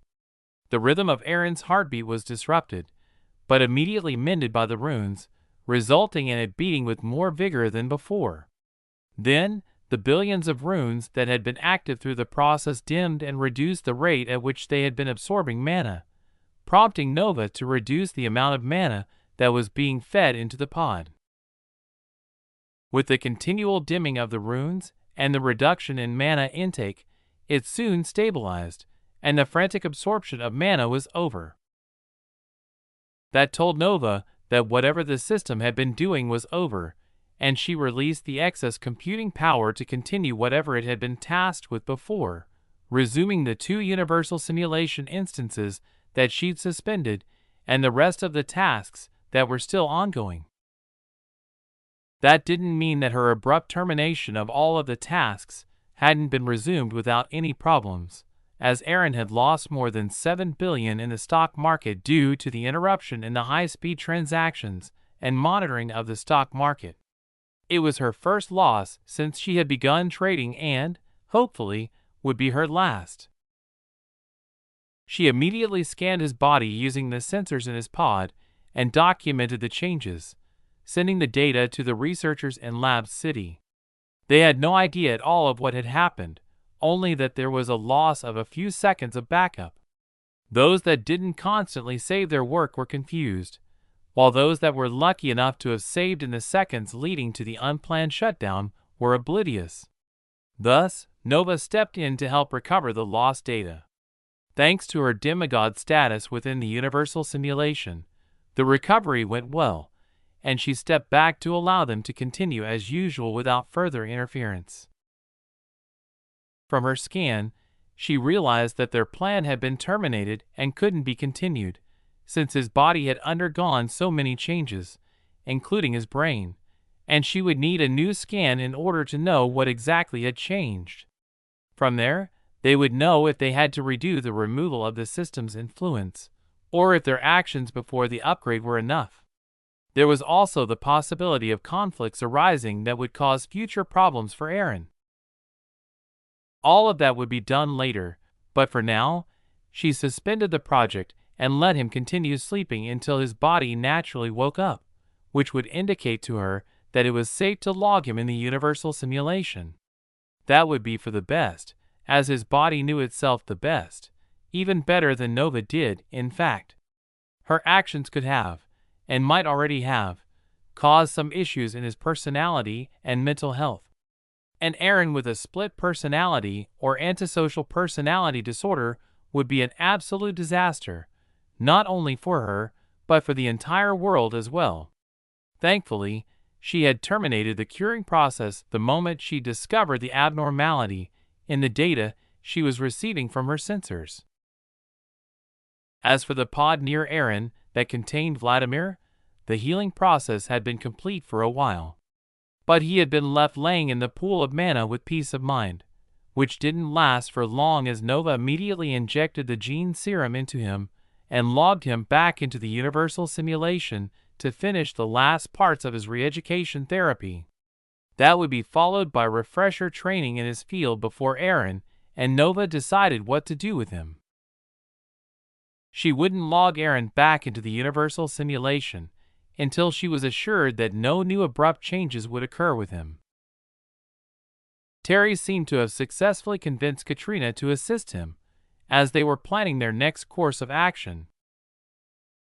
They had already accessed the bank account and found a very substantial sum of money in it. Terry, who still had grievances with Rena for interrupting his life right on the cusp of it being everything he dreamed of just as he was nearing the finish line, was ecstatic. He didn't feel any guilt over having betrayed someone he had been protecting since she was young at all. In his mind, it was just business, and he had been bought by the highest bidder. The plan didn't just involve the two of them, though, as they knew that killing her inside the compound would be impossible. They couldn't sneak or fight their way past the small army of private security in the Rothschild compound alone, leaving only one specific time they could attempt an attack, during her travel from one place to another. He couldn't attack the place she was going, either, as anywhere she went would also be heavily guarded. Their plans had to be flexible, as they would only know when she was leaving the family compound through Arya's monitoring of the traitorous board members through his spies in their houses. Rena hadn't gotten rid of them in her sweep. Why would she do that in the first place? Not plucking her power-mad brother's spies out from the sides of her blackmailed and unwilling lackeys might later be used as a bargaining chip, after all. But the more important reason was to avoid solidifying her brother's suspicion of her knowing of the existence of his spies in the board members' families in the first place. This should make it impossible for her to come out of it in one piece, while reducing the chance of the family identifying us as much as possible, Katrina said after reviewing the plan. Aren't you worried he'll get rid of us so that there's no chance he'll be caught? Terry asked, as Katrina seemed to have done these kinds of missions for Arya more than once. Usually, powerful people do that, but he won't. He knows that we might have the evidence stored somewhere, and it would come to light the moment he removes us. But even with that, he won't be doing anything because we can't even use it by reporting it to his family head or something in order to benefit from it. If we tried, it wouldn't matter what deal we negotiated beforehand. They'd still kill us in the end, because even if we don't kill Rena, we'll have taken down Arya, the scion of one of their pure bloodlines. You might wonder why we don't bring the information to their enemies then. That would be worse. She brushed her hair behind her ear. As their enemies will do the opposite and capture us alive. And trust me, that would be worse. Much, much worse. As for going public with the information, it won't reach anywhere before it's been covered up. Then we'd soon disappear. So even if we have evidence, we can't do anything with it. And Arya knows that, so he won't bother getting rid of us unless we fail. Be a good dog for our master and he'll feed us. Be a bad one and we'll be put down. Eden, Aaron's pod room. Evening fell, and Nova's allotted cool-down time had passed, and Aaron's body had shown signs of him being ready to wake up. Since nothing unforeseen had happened to him, she began his login process. Chapter 247 Quantum Forge.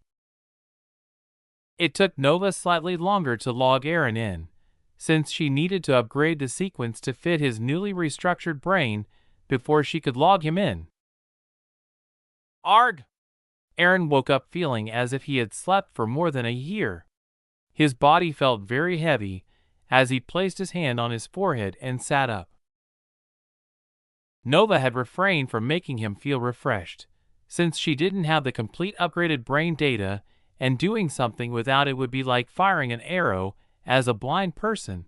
Even if the blind person hit the target, there was no guarantee they would do so on the first shot. Thus, the moment Aaron fully opened his eyes and put his hands on his head, Nova wasted no time and attempted to access his brain data. The moment she received access, she analyzed the new data, and after a few seconds, she had completely finished the check and wasted no time in making him feel refreshed. That resulted in him feeling better, but the moment he did, it was like a dam had been broken and system notifications started flooding his vision. Oh God! Aaron couldn't help but say, as he was forced to close his eyes due to the number of screens appearing in front of him. Ding! Congratulations on fulfilling the condition for upgrade and managing to sustain the energy needed for it to complete without interruption. This upgrade allows you to buy knowledge that you couldn't afford piecemeal. You're limited to 3 subcategories before being required to buy the remainder of each piece of knowledge. With this upgrade, you've satisfied one of the 4 requirements to awaken the system's consciousness and reveal many secrets. Keep up the good work. You can now. Just like that, Aaron focused on reading the system notices one by one. He knew that each of them were important and engraved them in his memory. It was also at that time that he finally realized something huge had happened during his downtime. And among the many changes that had occurred, he came to the realization that the system's notices had evolved. Their tone seemed slightly more human, if anything. After reading every screen in front of him and dismissing them, he called for his status screen, wanting to see the changes. Status. Name, Aaron Michael. Age, 23. Height, 1.94 meters. System class, Runimaster. Runic Heart, active. Mana, Infinity. Evolutions, 1. Shop, search. SP, 107,456,485. In the myriad of information, a few changes had occurred. First, he was taller. Second was the added section showing the system's evolution level. And third, the daily quests had disappeared. Despite the appearance of the category for evolutions, there was no further information about what to do for the system to evolve again, or what benefits he would gain with each new evolution. Although he knew that the endgame was for the system's consciousness to be born, he was still curious as to what he would be rewarded with as he passed each checkpoint along the way. He was sure there would be some, and was a bit frustrated that the system hadn't seen fit to inform him of the evolution requirements. It took a bit over half an hour for him to look through everything, trying to find anything hidden. He had also scanned the shop to see how the new feature worked before turning to Nova, who had been quietly observing him, and asked, "Did everything go well?" "No. During the process, something happened and I was forced to pause it and..." She explained what had happened when he was inside the pod, including her unwarranted overreaction and everything else. Aaron calmly listened, trying not to miss a single detail. "Did any accidents happen due to the events?" he asked when he was finally caught up. "Fortunately, nothing of real import," she answered. He released a sigh of relief and asked, "So what about my situation?" "Although I was interrupted midway and couldn't continue, thanks to the changes in your brain, I still managed to remove the worst of the influence and leave what could be considered beneficial to you. This time, although part of the system's influence remained, and it would now be risky to try the same process again, you can still feel most emotions.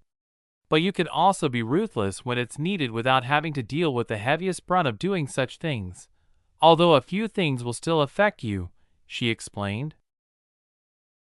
"That's fine, as I would need to become such a person in a few years anyway," Aaron said with a wry smile. He felt like a child being admitted to Harvard when he wanted to go to Stanford and had been working hard toward the goal. "How many days passed?" 2 days.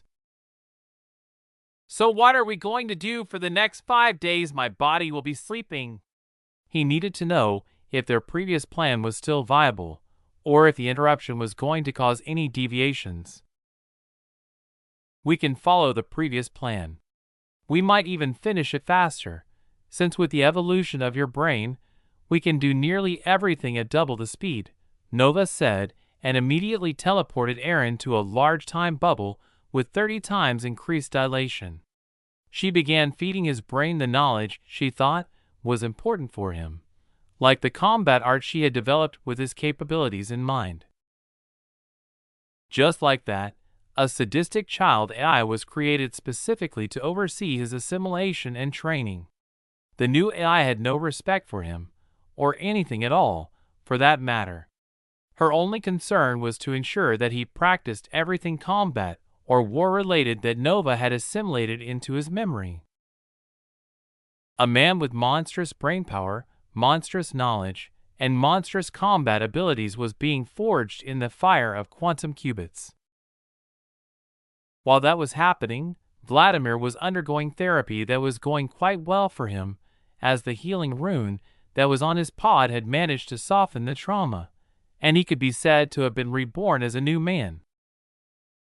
Chapter 248 Terms and Conditions. A week later. A week had passed since the negotiations began, and today marked their end. To announce the successful conclusion, as well as what conditions had been agreed to after the surrender, a press conference was being held at the Asparian Presidential Palace. Due to the end of the war, the reporters that had left had all returned, and there were a few hundred of them present. Thus, the press conference had to be held on the lawn instead of the conference room. Today marks the end of the negotiations between Eden and Hesperia, as well as the war caused by the Hesperians that had been corrupted by money and the pursuit of benefits. Alexander began his speech with the confidence of a person who was sure nothing was going to happen to him no matter what he said.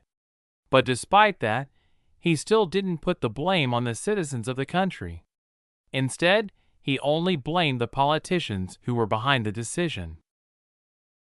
A few minutes ago, we signed a manual surrender accord. We gave it that name so that his actions would forever live in history, and no more innocent Hesperians would have to die because of a greedy politician in the future, he continued. The terms of the surrender are as follows. Article 1. Complete disarmament. Hesperia henceforth is required to entirely disarm its military forces. In conjunction with this, there will be the ratification of the Constitution to allow for Ares to be responsible for the military. They will hire the now out-of-work Hesperian soldiers after they undergo an evaluation. As for the equipment, that will be purchased by Ares at an agreed price, and the money earned will be used as compensation for the people and families that were harmed as a result of the war. It is meant as a beginning of recovery from the trauma and emotional pain that resulted from this pointless conflict, he said. Wording it in that way would cause people to see Eden in a positive light. That he didn't do it just as a means to defang the Hesperians, but was actually looking out for those harmed by the war. Some people even thought of him as the president their country needed, but unfortunately didn't have. In their minds, it was quite a shame and a complete change in their mental image of the Edenian president, who people had once thought of as a greedy, dishonest politician looking solely to benefit his country without caring what he had to promise the people in exchange for power. Thus, when he promised that the Edenians would ensure that Hesperia country wouldn't suffer too much humiliation and be able to recover from the situation without too much delay, everyone thought he had been lying, but based on just the first article, it seemed like he was striving to keep his promise. Hesperians and Edenians alike were satisfied with the integrity of the man. During the transition and retraining period, which is expected to last 3 months, our military will continue to be stationed here to ensure the peace is maintained. They'll be withdrawn when the transition is completed. And just like my first promise to you was kept, I also swear that this one, too, will be kept. I stake my reputation and position as president of Eden on it. The second condition is the ceding of territory. Hesperia is required to surrender the disputed territory, effectively turning us into nations that share only a water border. As for the occupants of that territory, they'll be allowed to stay as citizens of Eden, under the presumption that they apply for citizenship, but they can also choose to receive compensation and leave if they prefer. Third, war crimes trials.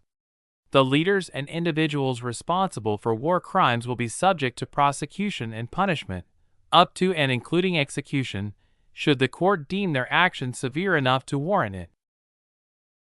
Gasps came from some of the reporters, as they didn't expect to hear executions being mentioned at all. Undeterred by the reaction, Alexander continued his speech. The fourth condition is economic sharing, he said, then paused for a minute and looked at the face of reporters, which had some of them smiling and others sighing. He knew what they were thinking when he mentioned the economic sharing. To them, it was no different than taking control of the entire country's economy, only sugar-coated by using a polite euphemism. It seemed bad, but there could be worse conditions than economic control, making many citizens think of the possibilities. Alexander knew they were thinking of him and his country as greedy bastards disguising as virtuous victims. He just smiled and continued reciting the terms of the Emmanuel Surrender Accord. This won't result in your country receiving economic sanctions or limitations, like you're thinking it will. Instead, it's something that will only be beneficial to you, and I'm not lying when I say that. Some scoffs came from the reporters, who thought they were being quiet enough to not be heard. And if he wasn't wearing his AR glasses in awareness mode, meaning everything happening was being amplified just enough that he would be constantly aware of everything in his surroundings, they would probably have been correct in their assumption. The awareness mode was one of the reasons that he always felt safe when wearing his AR glasses. Not caring about their reaction, he continued, "We won't be taking anything from your already existing contracts, but for the next 6-month period, every natural resource discovered by our team of inspectors and prospectors will be exploited by its discoverers, which will be us. After the initial 6-month period, half of all profits generated by those resources will be awarded to the prospectors in perpetuity." Another round of scoffing came as he continued speaking, this time in a raised voice. "This will be valid only under the condition that we're the ones that discover and develop the resources, and that our operations are without any Asparian government involvement," he explained, showing that there wouldn't be all that much that Asparia would lose out on. Instead, Eden would be responsible for searching for them, then investing the necessary money, equipment, and manpower to develop them before they could even begin profiting from those resources. Alexander moved on and mentioned the rest of the conditions, including the entire government being investigated and the removal of all those deemed to have a part in causing the war. That would be followed by government reform, which would result in the presidential position of the country having its previous power limited. Still, it would be more flexible than even the American president. There were a few more conditions, then he allowed the reporters to ask their questions. Chapter 249, Another Brick in the Wall. "Isn't execution barbaric?"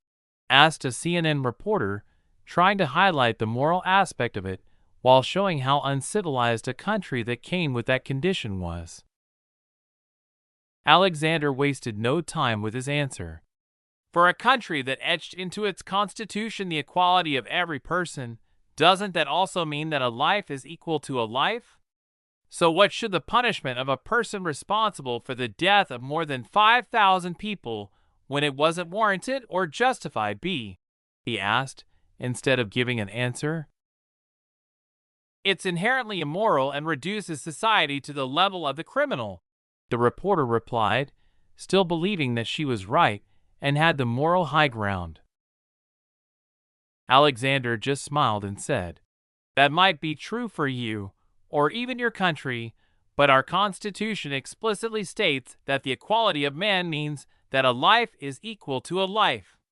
If you take one without justification, the country has the responsibility to take yours in exchange." Throughout his answer, he maintained eye contact with the reporter. Then he raised his head and looked at the other reporters as he said, "Next question, please. Isn't the annexation of defeated nations against the United Nations Charter of 1945? And not only that, but isn't it also against the Fourth Hague Convention?" a Russian reporter asked in heavily accented English. "Although some of the agreement does speak against taking over or annexing land, I have to remind you that we're not yet members of the United Nations. Your country, Russia, and China have been acting as obstacles to us joining it, causing a delay. So although there are international treaties against it, we aren't a signatory of any of those treaties at the moment," he answered, then moved to the next reporter, leaving the Russian with his mouth hanging open. He hadn't expected such a bold answer from Alexander, as he was used to more euphemistic answers from career politicians.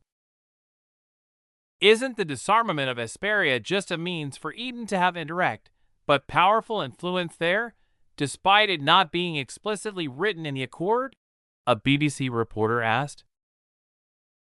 "Although it might seem that way, That's an impossibility. Although they'll be operating under one name, Ares isn't the Edenian military, and they'll be acting solely based on the contracts given them by the governments. And as you can see with Eden, for example, no such problems have occurred at all. But rather than trusting my word, which has so far been impeccable, there'll be two branches, one responsible for Eden and the other for Asperia. Each branch will consist of soldiers from their respective nations unless special circumstances determine otherwise, he answered. A few more questions came and went, and he answered all of them without any difficulty at all, leaving the impression of an extreme professionalism not seen in many presidents of this century. The reaction after the press conference was explosive, and people were fervently discussing it online. Some were talking about the charisma and composure of the Edenian president.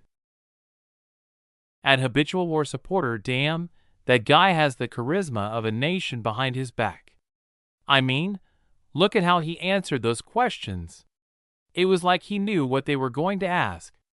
Hashtag damn, hashtag Eden's president super cool, hashtag adingat lucky, hashtag moving to. Others were trying to highlight his greed. At __boobsmaster__, although I'm happy that the war is now over, don't you think Eden is taking too much advantage of Asperia? I mean, look at the fourth condition of them having half the profits of the resources they find forever. Isn't that too greedy? Hashtag Adensage Reedy, hashtag Americada something a booty, hashtag Asperia protested. Which caused someone to go on a rant bashing the shitty point the previous poster was virtue signaling. It became one of the most liked threads about the topic. At conspiracy_the0risk37, oi, are you dumb, or are you just pretending to be? Didn't you hear what he said? He said if they discover it themselves, meaning they'll have to invest money to search for natural resources. Asperia won't be paying any of it, and it isn't for forever. They only have 6 months to look. 1/4, hashtag shut the fuck up, hashtag Edingo Allen, hashtag the cold have don't worse, hashtag moving to. Then, as if that wasn't enough, they also added that they'll be the ones responsible for extracting it. And in return for all that, they'll only be taking half of the profits with the rest going to the Asperian government. Does that seem like someone planning to exploit you? 2/4, hashtag shut the fuck up, hashtag Edingo Allen, hashtag the cold have don't worse, hashtag moving to. And that's a condition given by a country that had the right to take every cent they could if they wanted, since the agreement was an unconditional surrender and Asperia couldn't disagree with it no matter how brutal it was. 3/4, hashtag shut the fuck up, hashtag Edingo Allen, hashtag the cold have don't worse, hashtag moving to. Do your fucking research before you start virtue signaling for likes that won't feed you. 4/4, hashtag shut the fuck up, hashtag Edingo Allen, hashtag the cold have don't worse, hashtag moving to. That was just the tip of the iceberg, as different opinions about the press conference were all over the internet. That didn't exclude a few governments, who also responded with statements of their own.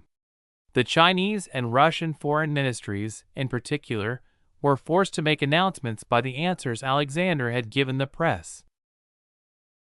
Although each of them worded their press releases differently, the gist of what they said was that they were just doing their due diligence in order to ensure that Eden doesn't unjustly gain their recognition.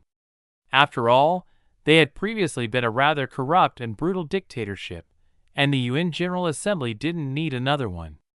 There were already plenty of dictators there, and after the revolution and change in government, Russia and China were in the final steps of their decision-making process. Once their verifications were complete, they would make their final decision as part of the UN Security Council, following which Eden joining the UN General Assembly would be set in stone. Sarah was watching the press conference in the comfort of her luxurious home in Eden, and although she was alone in her living room, those with AR-capable devices would see Felix sitting beside her. They were watching it together, just from different houses. If one were to look in Felix's living room, they would see Sarah sitting on one of his sofas instead. Felix turned to Sarah and asked, "Do you think Aaron has something to gain from that fourth condition?" "He most definitely does," she answered, looking back at the Felix in her room. Then she asked someone else, "Don't you think so too?" "Based on the high-quality map of Eden, it's expected that Hesperia will have nearly the same, or perhaps slightly fewer, reserves of natural resources," her secretary answered, causing both Felix and Sarah to widen their eyes so much they threatened to fall out of their faces. "What do you mean by that?" they asked in unison. "These are the natural resources discovered in Eden about a month ago, when Mother surveyed the country," she replied, showing them the map she was talking about. All of the discovered natural resources above a certain threshold were highlighted, with different colors representing different resources. "Oh my God!" Felix said when he saw the amount of materials listed on the left side of the map. Sarah's reaction wasn't too different from Felix's, as she was also surprised by how rich in previously undiscovered natural resources Eden was. "Can you tell us how this map came to be?" Sarah asked her secretary, who obliged without a problem as the information was well within the clearance level of both Felix and Sarah. "Looks like the 6-month time limit is to make it a bit more believable," Felix said when he finished listening to the secretary's report. "Yep. Connect is going to get bigger, it seems," Sarah said in a slightly joking tone. "Don't worry, I suspect Aaron's going to make you responsible for the overseas sales, while I'll be focused on the domestic market. I wonder why he's doing the same thing with 2 different companies, when doing it with one would reduce the cost and labor involved," Sarah mused, despite her suspicion. "Although he didn't tell us about this, I think we both have the same guess as to why. And if we're right, then both the Edenians and Hesperians could be considered lucky. It looks like the Hesperian surrender is just the beginning of a grand plan to unite both islands and form an economic powerhouse. He could unite them into a single country, like the UK, or he might form a joint government, like the EU," Felix pondered. "And it isn't impossible that the upcoming discoveries of natural resources will provide nearly 90% of the Hesperian government's GDP. That would be another brick in the wall of unification, after putting his people in the new Hesperian government," Sarah added. The mere thought of Aaron being capable of accomplishing such a thing sent shivers down their spines. The changes their friend had gone through, from expulsion to becoming someone powerful enough to have a country at the tips of his fingers, had taken less than a year. And all of it had been started by someone's pettiness. What a monstrous butterfly effect! Chapter 250 Training complete. Aubrey Morgan, his son, and his assistant were in a secure room. "Ares, who are they? Find out everything about them, especially who their owner is," Aubrey said in the room, without even looking at the others. The assistant immediately nodded and headed out the door to relay the order. "They seem to be the most likely beneficiaries of this conflict, and are either the ones behind our defeat, or at least connected to them. We'd never heard of them before they became Eden's contractors. At first, that didn't seem important to anyone, and we all thought it was just a cost-cutting measure, but now they're going to take over Hesperia, too. That means they'll be the military overlord every PMC dreams of becoming and can be considered a legitimate military force, with military-grade weapons. They may even be the ones producing them," George said, slightly jealous that, despite their power, they couldn't legitimately have such a massive force under them. Instead, they were forced to break their forces into multiple PMCs in different countries. That didn't mean their forces weren't large, or were particularly weak, But with such measures came cost increases, especially since each company had redundant departments and they couldn't be merged lest they draw the suspicion of everyone involved. It's either a small family that got lucky or a company supported by a large family, but whoever it is, I don't care. I have to teach them a lesson for embarrassing us, Aubrey said, his tone slightly higher than usual. It was the tone he used when he was angry, something as rare as a unicorn horn. But as his family's honor was on the line, he had become a person nobody would want to face at all. He cared about honor above all. That was why George was his favorite son. He showed a promise that his brothers didn't. It was like the Morgan family honor was carved into his bones. Not that his brothers were especially lacking, but despite being hard workers, there wasn't really anything outstanding about them, much to Aubrey's disappointment. But why 6 months, and not a few years? Aubrey asked in his usually calm tone.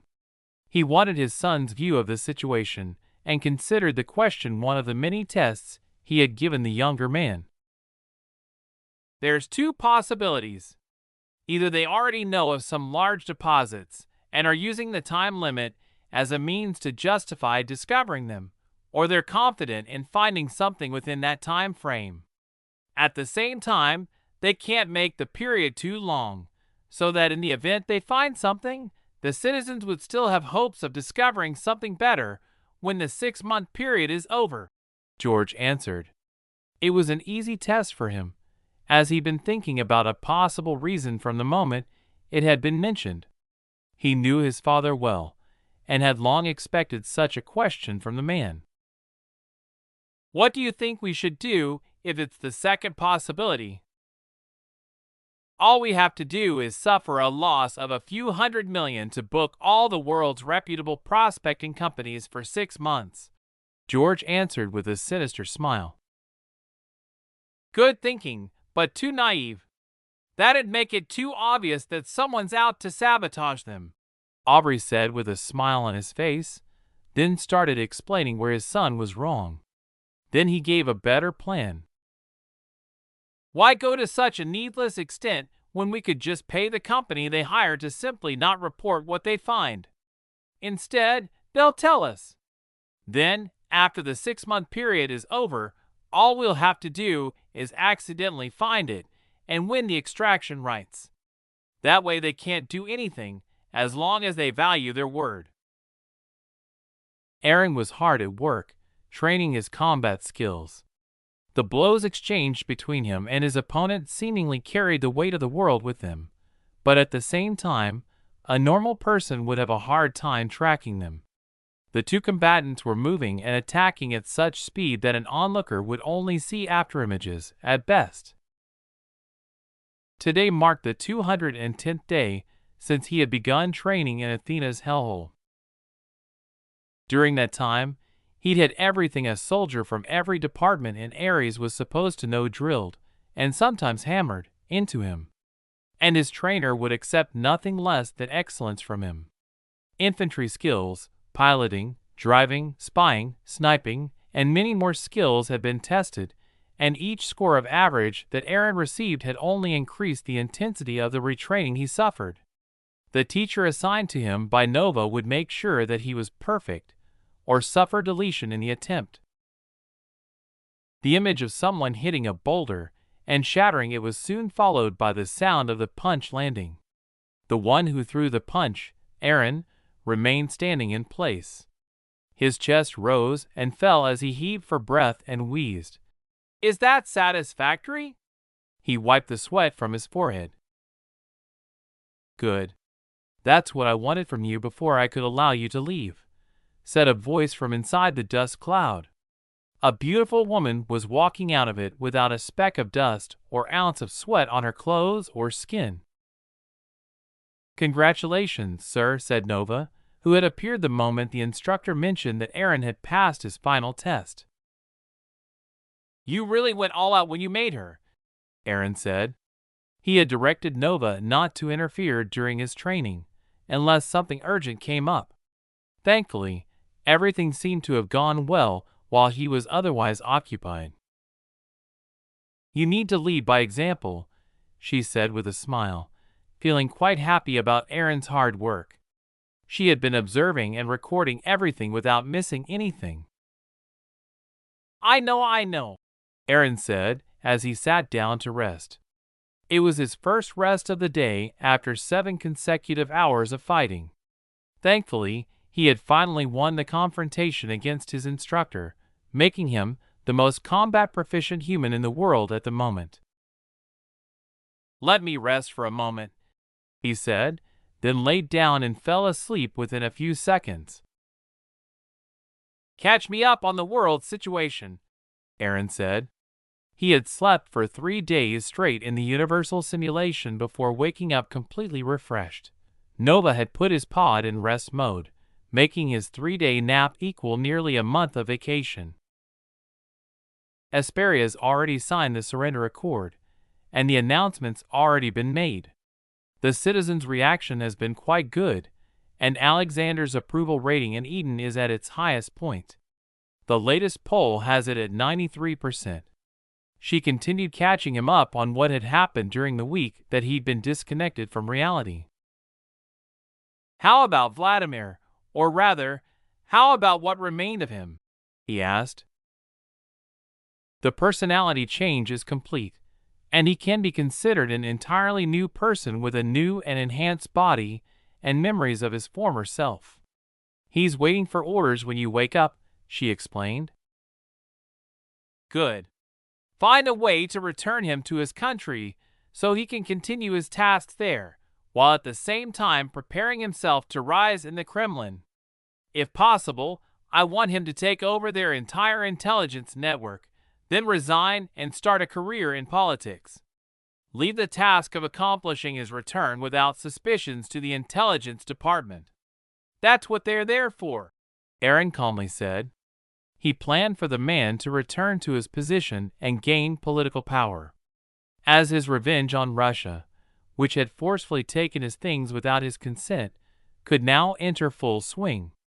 It wasn't just the one that executed the order that he wanted to pay, but the Russian leadership had to pay as well.